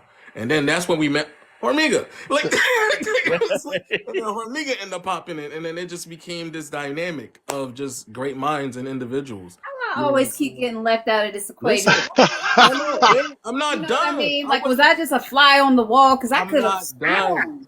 Can I finish? Can I finish? Because I'm I just didn't even messing get. with y'all. You saved the best for last. I didn't even get to that part yet. I was trying to get. I was saving the best for last. Yeah. Why you Anthony procrastinating? Right. Listen. was fascinating. This is what we're doing, right? This is what we're doing. We're gonna keep it going. That's what we're gonna we're gonna keep it going. Cause after all that happened, and I'm still gonna give him a shout out. Casper had introduced me to Mika. And the first conversation me and Mika had was about the logo for Love Bug Central. Okay, that was the first conversation we ever had. She wanted a logo for her company, and we end up making that logo. And that logo was just a sticker of a dragonfly and a panther on a laptop. That's it. That's all it was. It was nothing else. But it signified something deeper to her, and I resonated with it, and we created the logo. And since that day, me and Mika have been rocking like 10 toes down, 100%. A lot of the new structure of the platform that I have here was conversations that I had on the back end with both Mika and Hormiga. A lot of the structure that happened. If You it guys are wasn't the for only the reason why I would want to be on the East Coast. I love California, but being closer to the two of you, Tamika, man, I listen. I would want to be on the. I would love to be on the East Coast, but it's cold, and y'all get them hurricanes and stuff. And so, y'all got that. Y'all get that white stuff that falls from the sky called snow. hey, what's going And, on, Nisha? and in California, I like to be able to drive to it and leave it where it is. Right, Well, right. well, Nah, it, I don't know what's going on, but we got 154 54 people people in here. watching this show right now, and we are pleased to have you. We want to acknowledge the people that are just tuned in. Yes. We're here to share, like Dr. Anthony just suggested. It is a gumbo. We all have a little bit of ingredients to add to this, and together we will find the answers that we're all looking for. Because at the end of the day, what we're looking for, clarity, right? We have an important question because you're also a shaman. Spoken Truth asked me, how did I find out that I was a shaman? And Oh, I had wow. to tell him that I was born this way. But finding my path, I have always had gifts, but finding my path, I actually, a shaman found me. And I just put it like this. Divinely, we were brought together, and I became her apprentice, and I learned under her, and I am still learning under her, and I am still becoming, with becoming who I am and walking in my truth and walking on my path and within my purpose.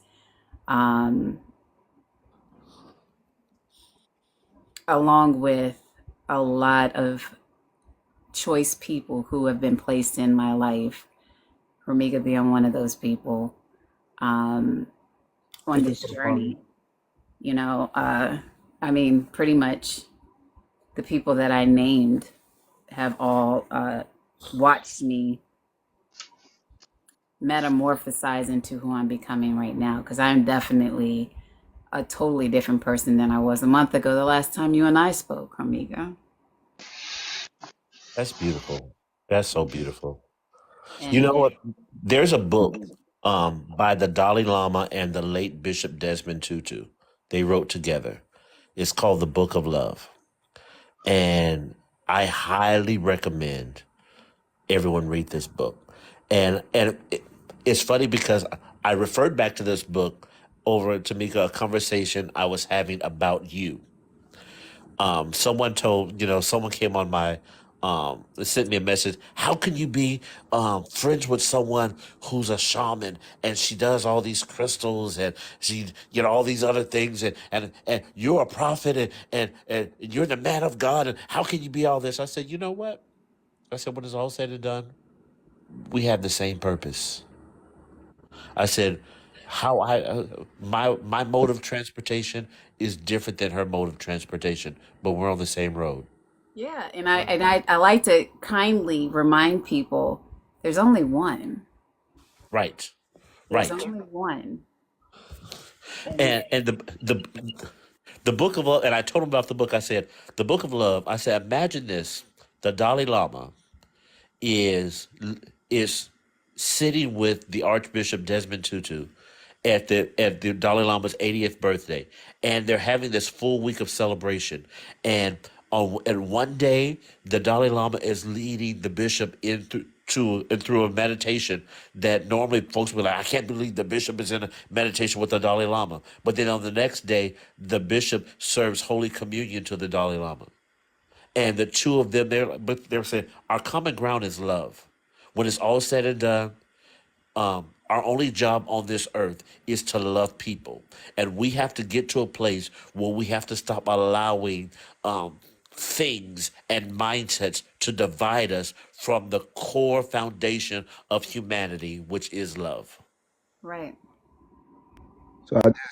So basically, when you said that, what you said previously, when I wanted to ask the question, but you already answered the question. Because just this is like confirmation for me, I'm assuming, because last night I was just having this conversation with my friend that's in the chat, and I have a child that's 3 that's autistic, but I see traits that was in my life as a child, and I I think I was on I possibly on the spectrum because I have a hard time articulating myself or even expressing myself. Well, not anymore, actually, not anymore. Um, just a lot of things you said, which like touched my soul, and I had spoke to somebody recently on another live, and he basically told me I needed to get into gritting, if you know what that means. And due to what doctor said about crystals and things in that nature, um, that's basically what gritting, something with gritting in order for me to do what I need to do for myself. Um, that is part of my purpose, as well as I had a conversation with somebody last night, and I kind of read their thought. And when we actually got on the phone after sharing those voice messages, I was trying to get her to come up so she could expand on it, but What is I it? basically like read her mind. She's busy right now. Oh, She's on the road, but gotcha. I basically like read her mind, and she's like, "How did you know I wanted to say that, or I was trying to say that, but I didn't want to be offensive to you?" And I'm like, It's a gift. It's a gift. It's a Literally. "Yeah." So, Mermaid Queen was confused as to something that I said. I mentioned that I'm also on the spectrum. Autism is something different from shamanism. I was just recently diagnosed as being on the spectrum, but it made a lot of stuff fall into place for me. Um, and I embrace it. There's nothing wrong with that. There are a lot of people who are talented um, that don't even know. They go undiagnosed all their life. So it's just, another thing. But I'm not my diagnoses. I just know that I am a shaman. I'm happy. I'm in love with love. I'm in love with life. I am healing from within, and it's all due to the Creator. And it doesn't matter if you call him God, Allah, Buddha, whatever, the chosen one, the Most High. It's all one, the Creator. And that's what Dr. Anthony is saying. You know, the crystals. I utilize crystals. It's not witchcraft or anything like that. This comes from the earth. You see how beautiful this is? And it has a vibration. Hold on, let me put you in the box. Gotcha. Okay.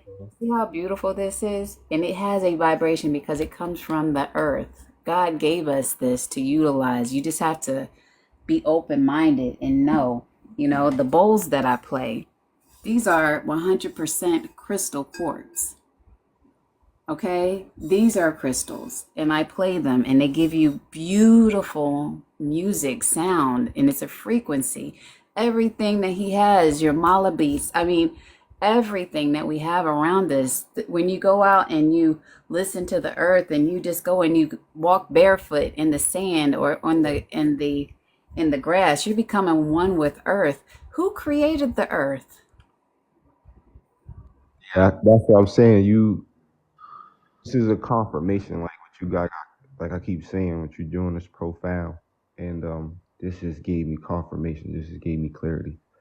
Yeah, keep I like went into religion, anything like that, but I know exactly what this is clarity for me. This is confirmation for me, literally. I hope you guys get it, but exactly what you want to do, host, you doing. There's all the connections I make and how I network, and Listen. so thank you. Wow, this Listen, is great. this third year we're coming back. We're coming strong. Like we coming No, there strong. are no accidents, and everything is divinely timed. Right. We're coming strong. We got the book out. We're I'm working on the back end to try to do a book signing somewhere that's close by. I've already started gathering different libraries in my area in regards to getting the book in the library. So all right. So for everybody that's here, because if you guys wouldn't be here if you guys weren't supporting us. For the people that are just first coming in, we are monumental, right? We are Love Bug Central. This is what our collective looks like when like-minded individuals come together and we host something that's positive and informative. This is what we do. Okay, we've been doing it for 3 years. We've been doing it for this long, and ain't nothing stopping us. We're gonna keep going. We're gonna keep it going. Everybody here has something to bring to the table. Hormiga has something to bring to the table. Elysium has something to bring to the table. Dr. Anthony has something to bring to the table. Mudfoot, Spoken Truth, and I don't know who's at the bottom. Is that Amir? That is Amir. He's on the teacup right now. And Amir is new to the family. He's not new to the family, but he's new to the family. You know what I'm saying? So, And for the first half, we had some very interesting people here also well, contributing. So yes. it's an elusive and a great like I said, there's so many directions that we go in this live. We try not to leave no stone unturned. We're not perfect, but we try to bring you as much information as possible by bringing you like-minded individuals that are willing to share with you their experiences, their research, their discernment.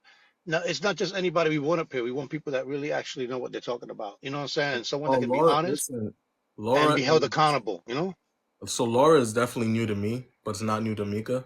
I'm still learning. I'm still learning Laura and the person that she is, and she's an amazing soul. No, no, Every Laura is strong without a doubt. every interaction that I've had with Laura since I've met her has been nothing but profound.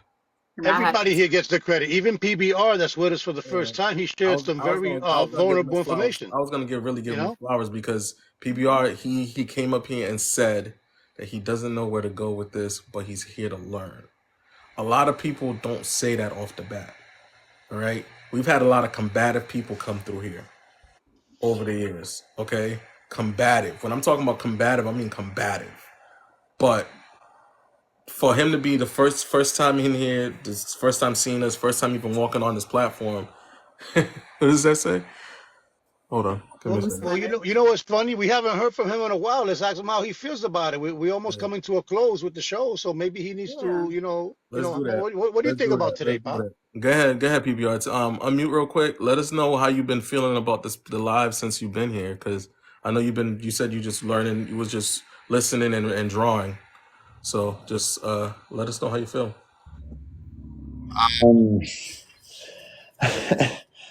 so I have super bad ADHD that so today let's start. Today I'm 668 days sober from alcohol, extreme alcoholism. Wait, what happened?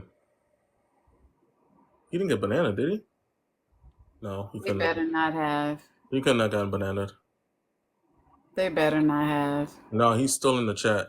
No. I was about to say, I was about to get pissed. You're good. You're good. What happened? You're good. Go ahead. Go ahead. Continue. Did I do something wrong? No, I don't know what happened. I don't know who dropped. I don't know what dropped you. But please. Oh, you scared the crap out of me. I listen. It scared the crap out of all of us because we was like, I hope you didn't get bananaed. But Oh man, give me a heart attack. I don't even remember what I was saying, but I really you really said that appreciate you were this. 600 and some days sober. Yeah.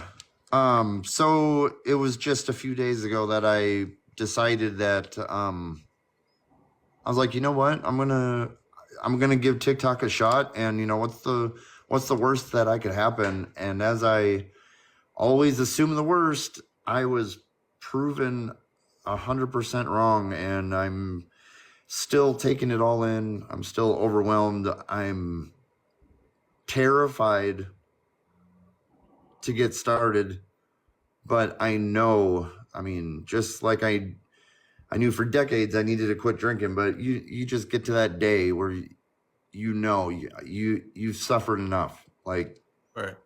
I'm done. Like, I've suffered enough. It's time to talk about it. It's not the 1980s anymore, and I don't have to fucking suck it up or nothing. So really, you have no idea how much I appreciate this, because I feel like I got lucky because it only took me 3 days to find the exact avenue I need to go down to get some kind of peace in my life. But this has been great. I really appreciate it. Thank you. No, thank you for speaking your truth. Stay in contact with us. Follow us. I'm gonna hit you up in the inbox, so I'll send you a message with my contact information. It'll be my honor to help you through this journey. Thank you. Yes, likewise. Why are there people out there that are just willing to help other people? It's called love. It is. That's what it is. When did this happen? This how long has this been here? Been covered up. You gotta find your tribe, bro. It's okay. I'm not laughing though. No, Bill, listen. We're laughing with you. We're not laughing at you. Here's the thing. Because you got to think about it this way. You had to get to this certain point in order to be here. It was you. You needed to get there and had that light shine on you, or whatever happened brought you to this place where we accept people and we are not going to judge you, and you can be vulnerable. You know, and if you're willing to do the work, you're gonna be just like all of us, because we all went through the same thing, buddy. Right. I'll be completely transparent with you. My mother was a functioning drug addict and alcoholic my entire life. And so was mine. You know, and there's no judgment. Period. And I'm from the Bronx in the 70s, 80s, and 90s. And I grew up in DC in the 1900s. So it's, you know, like your mayor was a drug addict. Yeah, I mean, he was sleeping with prostitutes. I mean, come on now. So PBR, I want to share this with you. PBR, I want to share this with you. Go ahead, Dr. Anthony. When you go to the grocery store, and I've used this analogy several times, when you go to a grocery store, there's a sensor. When you get close enough to the door just opens when you're in the right place. Now, you can't be mad if you're in the parking lot. When I walked into it, that's ironically. Now, if you're in the parking lot and you're facing the door, you can't be mad that the door's not opening for you because you're not stepped into the right place. When you get close, when you position yourself in the right place, love shows up for you. Absolutely. I'm the guy when that door doesn't open, I'm taking their goddamn shopping cart and I'm picking it up and I'm opening the door myself with it. Like, fuck your door Let's Listen, go. I when love I that. want. Oh, I love that. And when you want to get something done, you gotta push it. You know what I'm saying? even my puppy said, "Let's go." They're But like, The, we the, are the give yourself. dog's going bananas in the background. Look I at want to say the quiet part out loud, right? Even though you are going through your process, give yourself grace. yes, Yes. Please give Yes. yourself grace. It's not an easy journey. It's not an easy task. Working on yourself is a very difficult journey. Okay, I've been through it. Hormiga's been through it. We're all still going through it. Right. We're still all in it. But just know to give yourself enough grace. Celebrate your wins when you have your wins. Celebrate your sobriety. Yes. yeah. Celebrate it. What if I have a lot of wins, and what if from the outside everything looks great, but what if all these wins I get compliments and kudos, but on the inside I'm like, We have to get to that. We have to get to the root cause of that. You definitely need to talk to Laura. Yeah, you might. Yeah, yeah, definitely. There's definitely something that's holding you back from embracing your wins. Yeah. yeah, Um, yeah, yeah. so definitely, we definitely need to get you with Laura and have a conversation. Even have a conversation with Mika, in regards to that, because there's a below the surface thing that's preventing you from accepting your wins, even though you have many of those. Yeah. It's not easy to shake those off. It's not easy to shake something like that off. It's something that's definitely deep rooted, and they'll give you enough grace in regards to having that conversation with them, so that way we can Have dive a that little bit deeper. conversation with you because I've been where you are, looking at stuff and being like, why is all of this good stuff happening to me? Why do I deserve it? And accepting it and accepting who I am, and you know what I mean? And I get it. I completely understand. I was never explained emotions when I was a kid, so all these new emotions that I'm forced to feel post drinking is very overwhelming because I don't know how to process them, and I spend 90% of my time So, 1,000 miles an hour in a can I ask you a question? ball of fury. Can I ask you a question? Do you have a journal? That's what he's been doing. He's been drawing like I have been. That's what I was going I to noticed ask that he's you. been drawing because What? That's his journaling. That's his so journal. so That's what I do. is drawing your journaling? That's That's what Ooh, his I do. that's his expression. Look that at is that. amazing. Look at that. Look what he was Oh, drawing. that's dope. Look at That's the dope. dragonfly. Very Yes. talented. I see a lot of stuff there. That is There's a really lot of dope. things Wow. there. I can't. Yeah. I can't stop creative thoughts. And like I But finished but this what? the But other day. can I ask you can I ask you a question? Can I ask you a question? Beautiful. Okay. Can I ask you Why? why do you want to turn off the creative portion of your brain? I don't. I want to turn off. Okay, Why do I have nightmares about a fucking guy from 30 fucking years ago? because you're facing it right now. Yeah. You're in it. You're You're in it right facing it now. for the first time head on. You are You know, facing it head on. I'm gonna say something, and don't take my words in any malice, right? The drinking suppressed a lot of your energy, your memory, your Self thoughts. medicating. It suppressed a lot of that. So keep in mind that when this is why I tell people that I don't drink, because this it suppresses things that's within you that you want to release. It'll suppress it. So when you release it, you're not. It's not. It doesn't release in spurts. It comes in full capacity, but it comes in different variations. Sometimes it comes in the form of a dream. Sometimes it comes in the form of just you walking by somebody, and you like seeing some type of flashback. You walking by somebody. It can be a form of you drawing. It can be a form of you watching something or hearing something. You get what I'm saying? It's a lot of it's so many different things. You know what I'm saying? Just like somebody said, alcohol is called spirit for a reason. Like that's why they call that's why it has the name spirit. So keep that in mind, right? Give yourself grace. Give yourself grace because it's not easy. The journey's not going to be easy, but give yourself grace in regards to the wins and the accolades that you've achieved within your journey. They don't mean anything to me. They will once you see a different perspective. They will But once brother, you. brother, can I ask you a question? How old are you, sir? 42. 42. That's great. 40. I think I remember 42. I was a numbskull at 42. I thought I knew everything at 42. I'm gonna be 55 years old in June, right? And I didn't start growing up until I was 46. You know why? Because when I was You young, they weren't told me ready. I wasn't gonna live to a certain age, the way that I was going. So I didn't have any goals. Therefore, I didn't have any vision. And I drank every day. And I did a lot of other things I'm not proud of every day.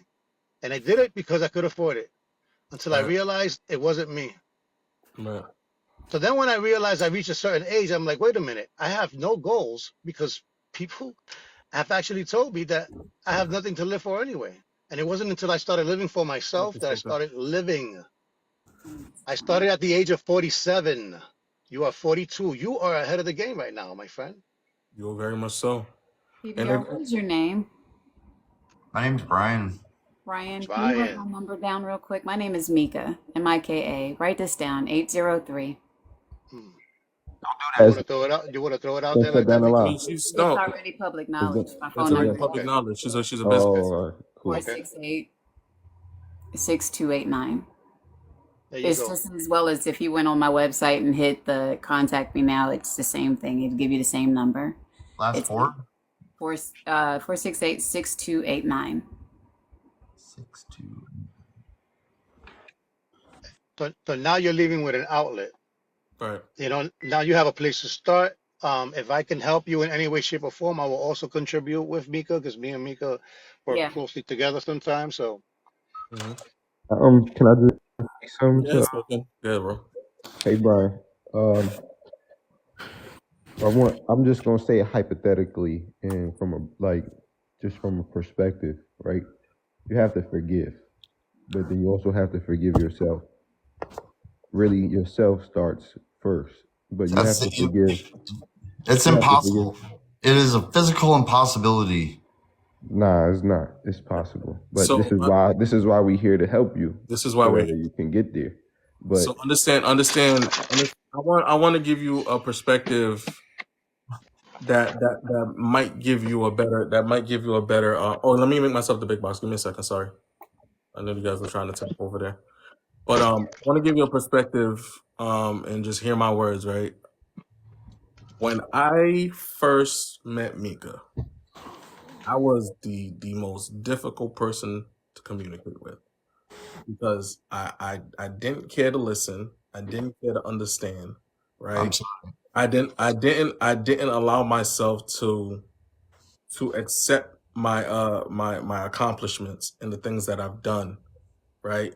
The word impossible was what I loved using that word. Either impossible, can't, or I'm trying. Those are my three words that I love to use in a sentence when me and her was having a conversation. And me realizing the word impossible had the words I'm possible kind of started changing my perspective. Does that make sense to you? Like, because if you look at them, somebody even wrote it in the chat. I just seen that. Somebody just wrote it in the chat. Impossible equals to I'm possible. You're impossible. You know what I'm saying? Give yourself grace. Like, really give yourself, like, I know it's not easy. I know it's very I, difficult. I know it's very easy to beat yourself up, right? It's I easy. think I think that if you knew the fine details of my bullshit, you'd have a different tune. Your past, to me, your past will not reflect who you're trying to be today. It's gonna give you the tools to understand the mistakes that were made.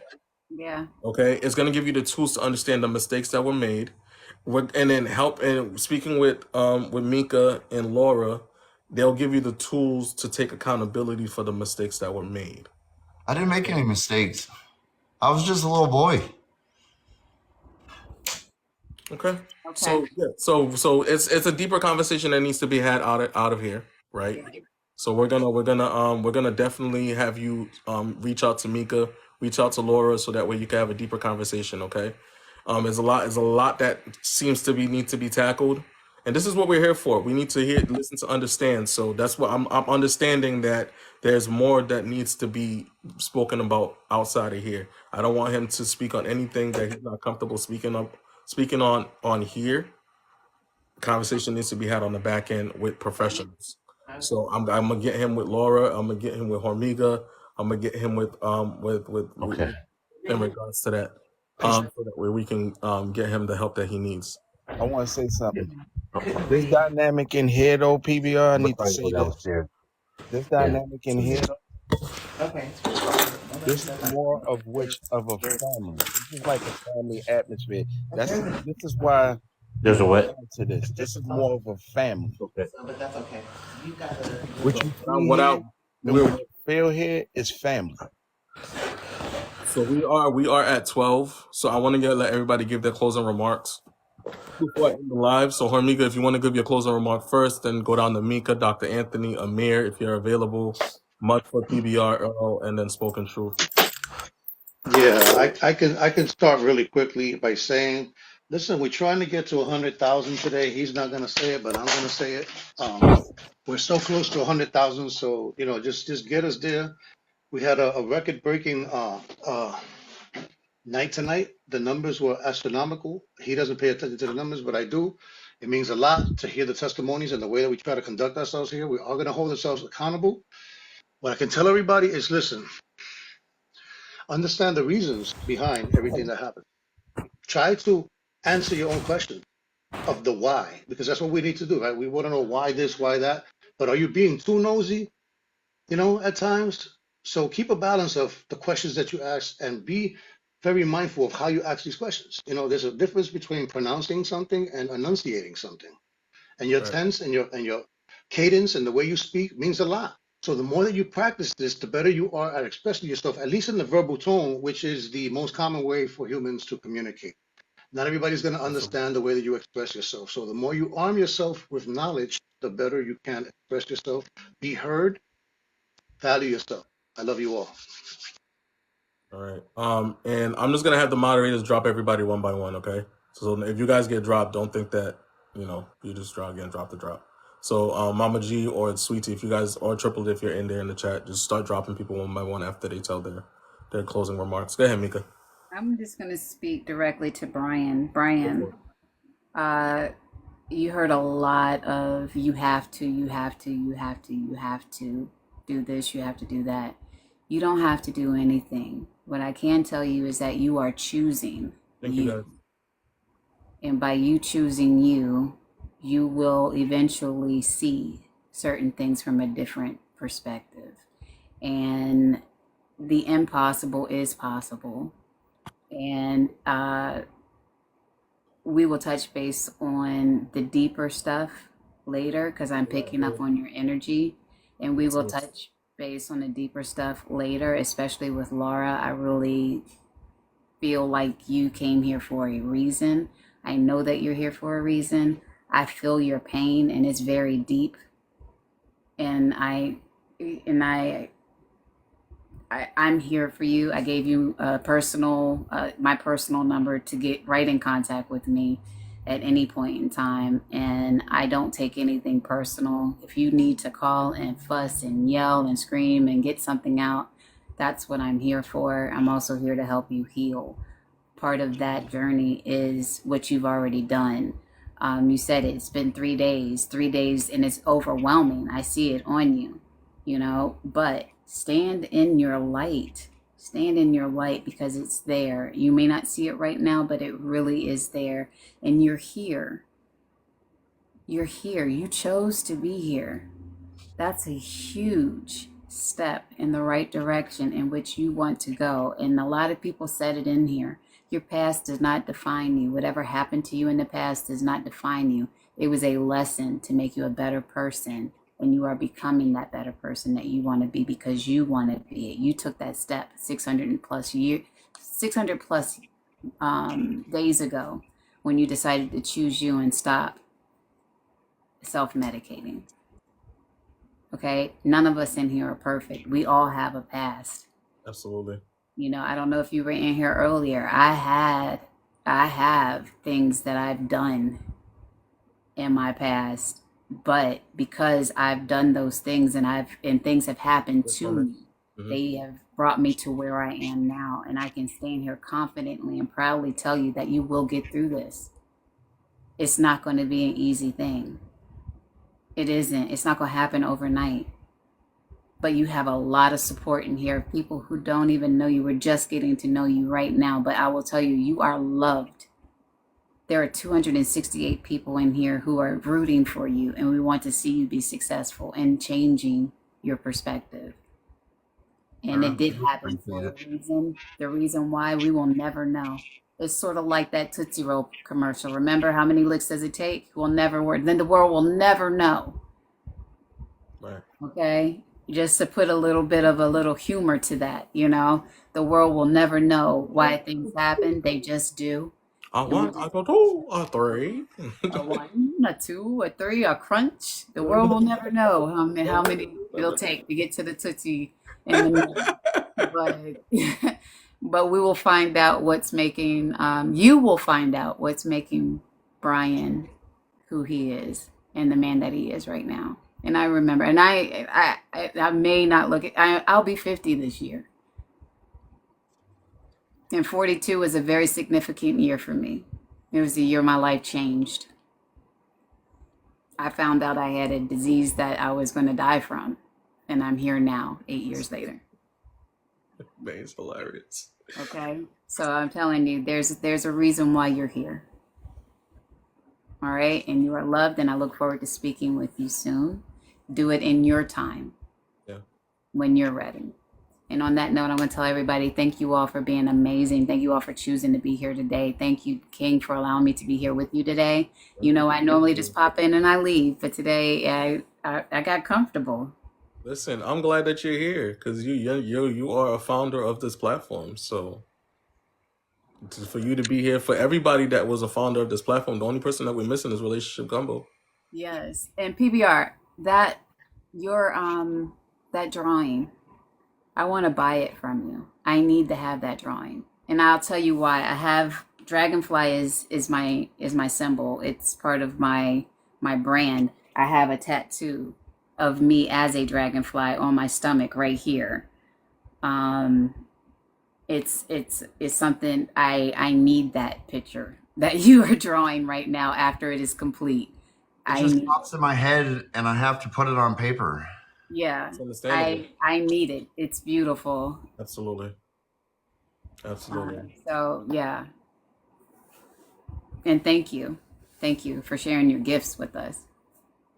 You haven't even seen half of them. I make all sorts of shit, but I don't know. That's a whole nother outlet story altogether.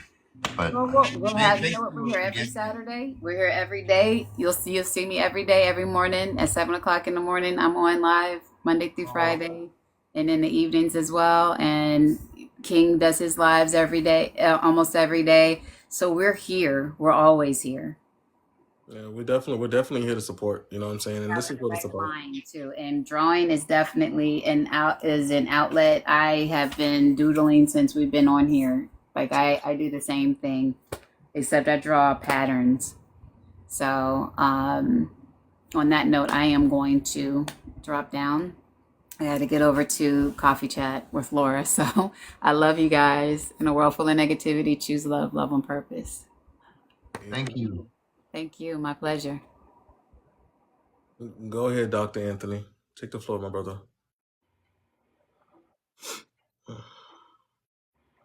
Dr. Anthony, you there? I don't know if Dr. Anthony's there. Amir, you there? Oh, no, he's not there. Amir, you there? Anybody? No? Amir? Okay, moment of silence. Okay, Mudfoot, go for it, brother.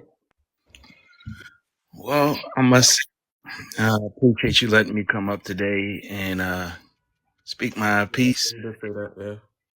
And speak my piece and get my truth out today, and just be a part of the panel. You are truly a really good at what you do. Blessings to the panel. Blessings to you, my brother, for doing what you do. All your success with your book. PBR, I must say, man, look, it's a process, and it's going to be one of slow and prosperity. And when I tell you, when you start to feel like things are starting to click for you, that mug is going to turn into a smile, bro. Trust me. Mine is starting to turn. It doesn't happen overnight. It's a slow process, man. And it starts to be like a weight that comes off of you. It is. It's truly, and it feels good. None of us are finished products, man. None of us. No matter how people tell you that they always feel good, nobody is ever truly good, man. You tell me the person that tell me that they're fine all the time, and I'll tell you a lie. Right. But I digress on that one. Just get with the family that spoke to you today, and trust me, they'll tell you, and they'll help you as much as they can. They've helped me. But that's my time here. Thank you, Teddy. Thank you for the Thank you. practice, Thank you, bro. and good day to everybody. I take my leave. Appreciate you, Mud. PBR, I'm gonna let you go last, okay? Because I want to really hear from you. Earl, go ahead. Great live today. Yeah, very in that order. I'm gonna say this. You know what? While anybody is in their healing journey or getting over something, don't forget to live in the process. You feel me? And brother PBR, when's the last time you laughed? Like literally, what do you find comical? Man, I don't know. I'm not in the mindset of comedy right now. Yeah, well, even if you don't know at the moment, brother, if you get the opportunity, embrace it. You feel me? Like we can't forget to live while we're dealing with what's ailing us. You know, we run out of energy. Our energy runs low because we just put full stop effort into it. We have to remember to live during the process. You know what I'm Right. saying? To keep it going. And that's what I'm gonna leave y'all with. Get all 7 of your laughs in. All right, I love y'all. King, you know it's been great. I'm going to get a sandwich now. It's I'm all out. love, bro. Easy, man. Thank you. Spoken. Go ahead, my brother. Hey, host, this is phenomenal. Congratulations. PBR, I apologize for saying you have to forgive anybody. You know, you just start where you think you need to start at. I'm still even learning really how to articulate what I really want to say. Right. And that's just all of a part of the process. But originally, I tilt my hat off to you for even being able to be vulnerable, just as a comparison as me and host and any individual that's on the panel. And this is just your soul tribe. There is love, genuine people that still exist in this world. And utilize the panel just as much as I did and people that's offering their help, because you'll get the clarity you want. 2 years May, I met these wonderful people. I've been knowing them for 2 years. It'll be in, I believe, July or June. July. And I greatly appreciate it because it's all a part of the rude awakening that we need to be the real person that we really, really want to be. And I'm still on my journey. So 2 years ongoing, and is a lifetime thing until I'm removed from this earth. But you'll grow to be a greater person. You'll grow to be a profound person. You're taking the great steps that needs to be done. And I'm 30 years old, and I'm telling you at 30. And I appreciate you guys a lot, and I love you guys. Thank you. So that's my outing. I appreciate it. Thank you.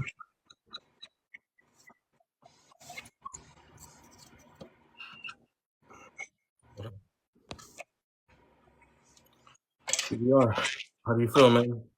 I know this is a new experience for you. I know this is all new for you. So, as transparent as you could possibly be, how are you feeling right now with everything that you've heard, just being in here for the 3 hours that you were here? I mean, it's really easy for me to I live inside my head, right? So it's really easy for me to hyperfixate on a certain thing and it'll consume me. So I feel I'm definitely growing my awareness. Okay. I can see myself doing it. I can see it happen. I know the triggers. I can even tell you what's going to happen before it happens. And it's like a process that just has to play out. And I'm not even really answering the questions. I'm just No, you're speaking your truth, and you gotta. When I tell you give yourself grace, I mean to give yourself grace in all aspects, right? Because nothing that you're gonna deal with within this process is gonna be easy. Nothing. Okay. Not even giving yourself grace is easy, right? Especially you said that there's a deeper rooted situation that caused you to feel the way that you're feeling, which is why I want you to get with Mika and Laura and Hormiga, so that way they can help you navigate those things. Okay.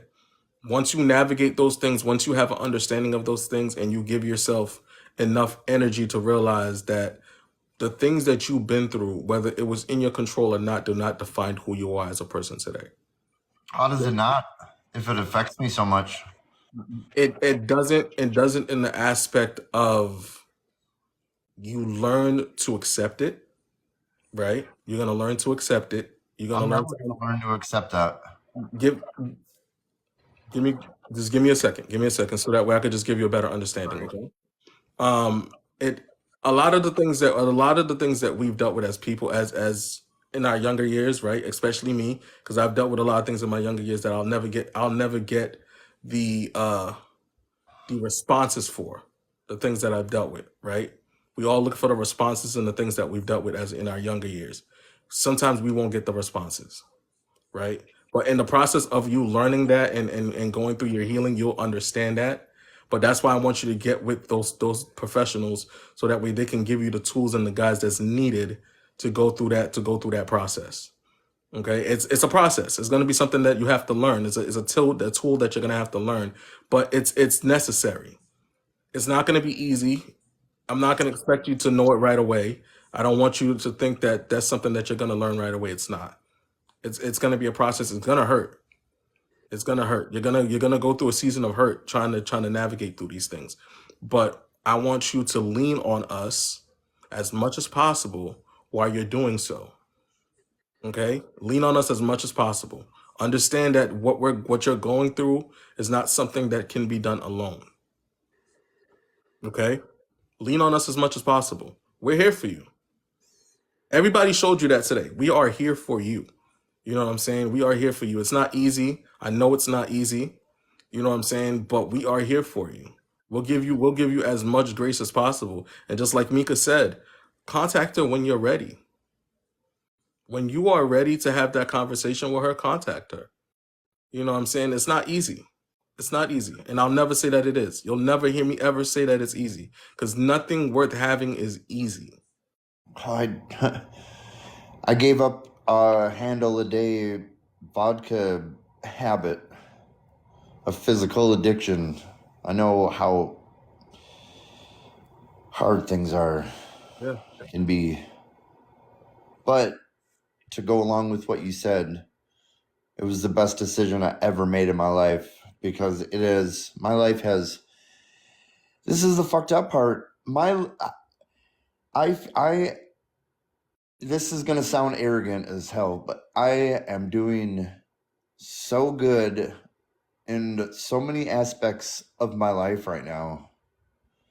Like I'm firing on all cylinders, physically, physical health, creativity, performance at work, communication with my family, my friends, my wife. Hmm. But on the inside,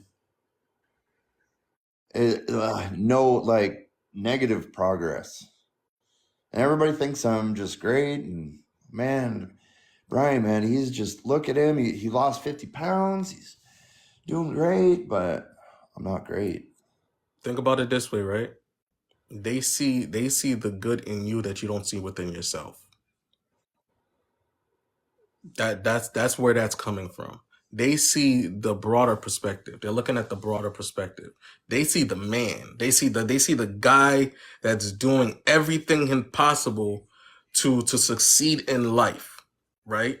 That's what they're seeing. You yourself, because of things that you've been through and gone through, you're not able to see those things in full clarity. But you will. You will. And then when that time comes, because it's not now, obviously we still got some things that we gotta sort through. But when that time comes, trust when I'm telling you, you're gonna start frolicking. You are going to frolic. Like, it's gonna be amazing when that time comes. You are gonna frolic. You are gonna smile like you've never smiled before. And you're gonna see your energy shift. And everybody around you that's already celebrating who you are as a person are gonna be happy that you finally put yourself first and accepted That you that with number's very that number's small. it's not the quality, it's not the quantity, it's the quality. I It's the, pretty much lost all my friends when I quit drinking because it made them feel but uncomfortable. think about it this way: are they really your friends if they're enabling you? No, I admitted something yesterday that made me tear up. That because they were talking about are they your real friends or whatnot, and I had a doozy yesterday. I don't even want to bring it back up Yeah, I again appreciate you, because my brother. were they really my friends? He didn't end up coming over after he laughed at me when he realized I was serious. Right. But that initial, like, oh, that one stung bad. It sometimes it does. It hits different, but understand it's quality over quantity. It is quality over quantity. I want to invite you to my Discord. Because the Discord that I have is an environment where everybody pours into each other. Okay. So just message me on the back end and I will get you set up in there so that way we can start this process because I also want to be able to have you reach out to Laura and Hormiga and Mika in regards to this. Okay. So message me on the back end. I will send you my number so that way we can get you attached to the Discord. Okay. Because and then we'll get you situated. But I want you to be a part of a community. You are a part of a community where we are loving each other and supporting each other, and we hold each other accountable, and we create an environment where people can build a new version of themselves. Okay, and message me on the back end. I'm going to send you one of my books. Okay, I wanna extend that out to you. I want to give you one of my books. So I want to ship one out to you so that way you can have something that will help you with your process. Okay. So It's I got recently got 2 books, so if it's probably not one of them, but just I don't need copies. Is it this one? nope, it's not. It's a book that I wrote. It's called Mind Oh, Your Mental. It's a mental health book. never So I mind. so I'll definitely talk to you on the back end and send that over to you so we can get that situated. All right. I'll send you my number once I get off of here. All right, thank you. I really really do appreciate it. Of course, Brian. And my name is Emmanuel, by the way. If you want to, so we could keep it personal. My name is Emmanuel. I'm gonna apologize in advance. I'm gonna forget that in 2 minutes, It's and okay. I'm gonna ask you again. I'm gonna message you and I'm gonna let you know what's going on. I'm gonna let you know. I'll message you and we'll get you situated. Okay. Thank you. You're welcome. You're welcome. I'll talk to you soon. All right, bye. All right. Well, guys, here it is. This is what we do. This is what we do. This is what it is. For the new people that came in, I hope you guys do come back for next Saturday. I gotta figure out what the topic's gonna be. I'm gonna speak to Hormiga and Mika in regards to what the topic's gonna be for the next month. If you guys have not yet grabbed the book, please go on Amazon or hit the link in my bio and grab the mental health book, the Mind Your Mental, so that way you can guys start your process of healing. You know what I'm saying? Make sure you guys definitely grab the book. If you have not joined the Discord, hit the 4th link in my link tree to join the Discord. Okay, I have everything associated with this platform in the Discord, all my books, my lives, my highlights to the lives. If you have missed the live, You'll get notifications for the next one within the Discord. And you have a group of individuals that are joining the Discord that is also working on themselves. Okay. That personality test that I keep telling you guys about, that's a part of the Discord as well. I have that in one of the resources in the channels within the Discord, as well as different variations of different books that you guys can grab that's going to help you through your process, including mines. It's a lot. It's not easy. None of this is easy, people. But the question is, you got to ask yourself, are you okay? Ask yourself that question. Are you okay? And once you ask yourself that question, ask yourself this: are you comfortable with not being okay? So that way you can, now you can learn. So you can learn.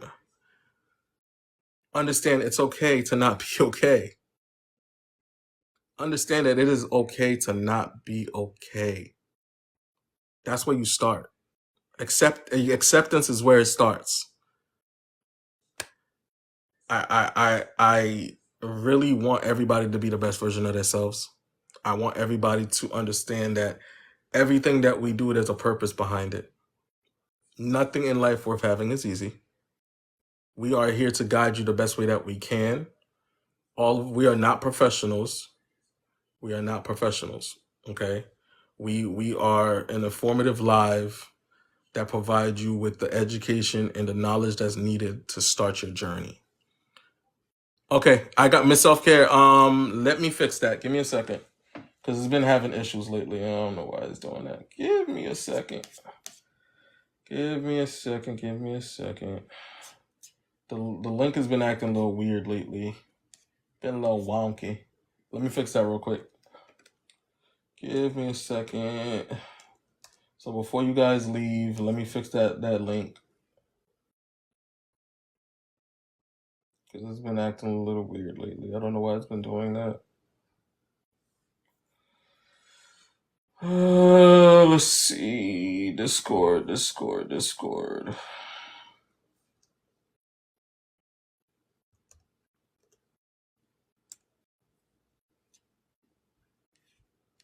All right, try it now to see if it works. Try it now to see if it works. It might work now. It should work now. Welcome in, Nina. Welcome in. And also be receptive to help. Absolutely. So I want everybody to it's okay to ask for help. It's okay to ask for help. Coming from a person that it was very difficult for me to ask for help, it's okay to ask for help. Don't be afraid to ask for help when you need it. And the people that do truly love you, that really want to see you do good and want to see a better version of you, allow them to pick you up when you're falling. Not for them to coddle you, but when they see you falling short, give them enough grace to be like, hey, you falling short, get back up and keep pushing. Because if you're not going to allow them to do that, it's not, like I said, it's very difficult to do this thing on your own. If you have people that are able to pick you up and be like, hey, get back on the ball, you're doing it, you're there, you're getting there, you're there. Let them pick you up and put you back on the right path. It's okay to do that. It really is. It's okay to do that. And Mud, you already know what it is, bro. You got access to me on the back end, and you got the book in your hand. You know what I'm saying? You got access to the Discord. You got access to all my resources. So, and welcome in, Roman. I love you guys. I love you. I truly do love everybody that's in here. I hope everybody comes back next Saturday for the next live. We are definitely gonna have a fire topic for the month, because we are starting in the month of May, so we're gonna have a fire topic. You know what I'm saying? So in a world full of negativity, make sure y'all choose love and love on purpose. Keep life simple. Love is the glue. Respect is the flavor. You dig. Make sure y'all living within your value energy. And I pity the fool who doesn't mind their mental. Peace. It says action can be completed. Mr. Selfcare, message me on the back end. I'll send you my number so that way we can figure it out. I got you.